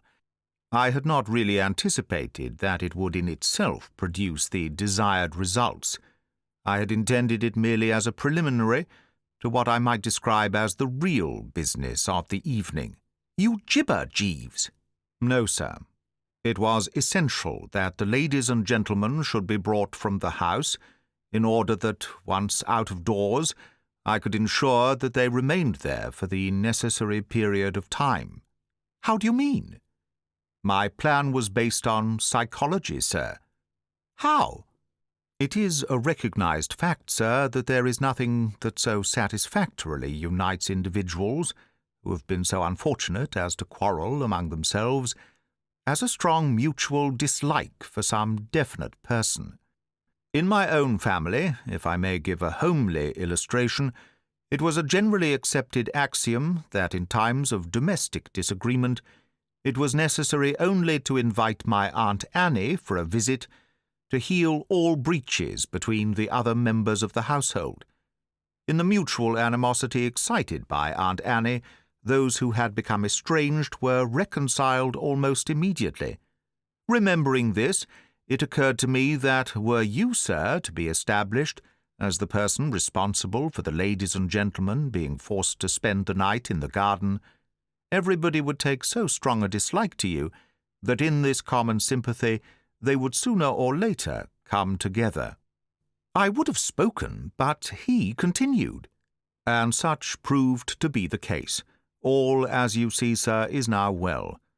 After your departure on the bicycle, the various estranged parties agreed so heartily in their abuse of you that the ice, if I may use the expression, was broken, and it was not long before Mr. Glossop was walking beneath the trees with Miss Angela, telling her anecdotes of your career at the university in exchange for hers regarding your childhood, while Mr. Finknottle, leaning against the sundial, held Miss Bassett enthralled with stories of your schooldays.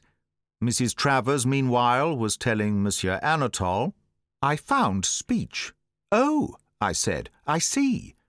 And now, I suppose, as the result of this dashed psychology of yours, Aunt Dahlia is so sore with me that it will be years before I can dare to show my face here again, years, Jeeves, during which, night after night, Anatole will be cooking those dinners of his."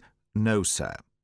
It was to prevent any such contingency that I suggested that you should bicycle to Kingham Manor, when I informed the ladies and gentlemen that I had found the key, and it was borne in upon them that you were having that long ride for nothing.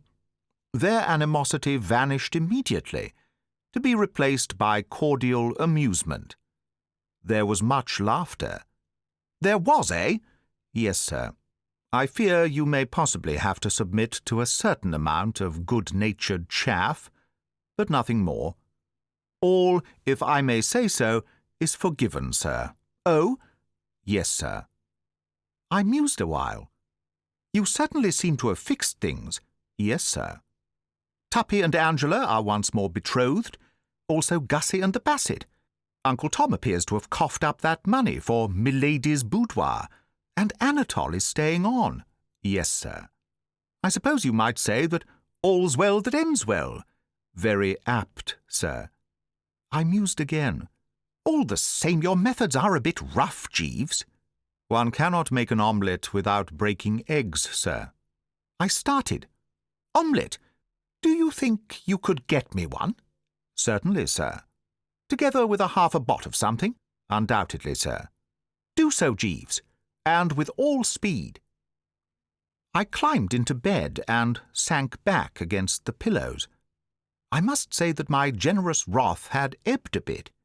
I was aching the whole length of my body, particularly toward the middle. But against this you had to set the fact that I was no longer engaged to Madeline Basset.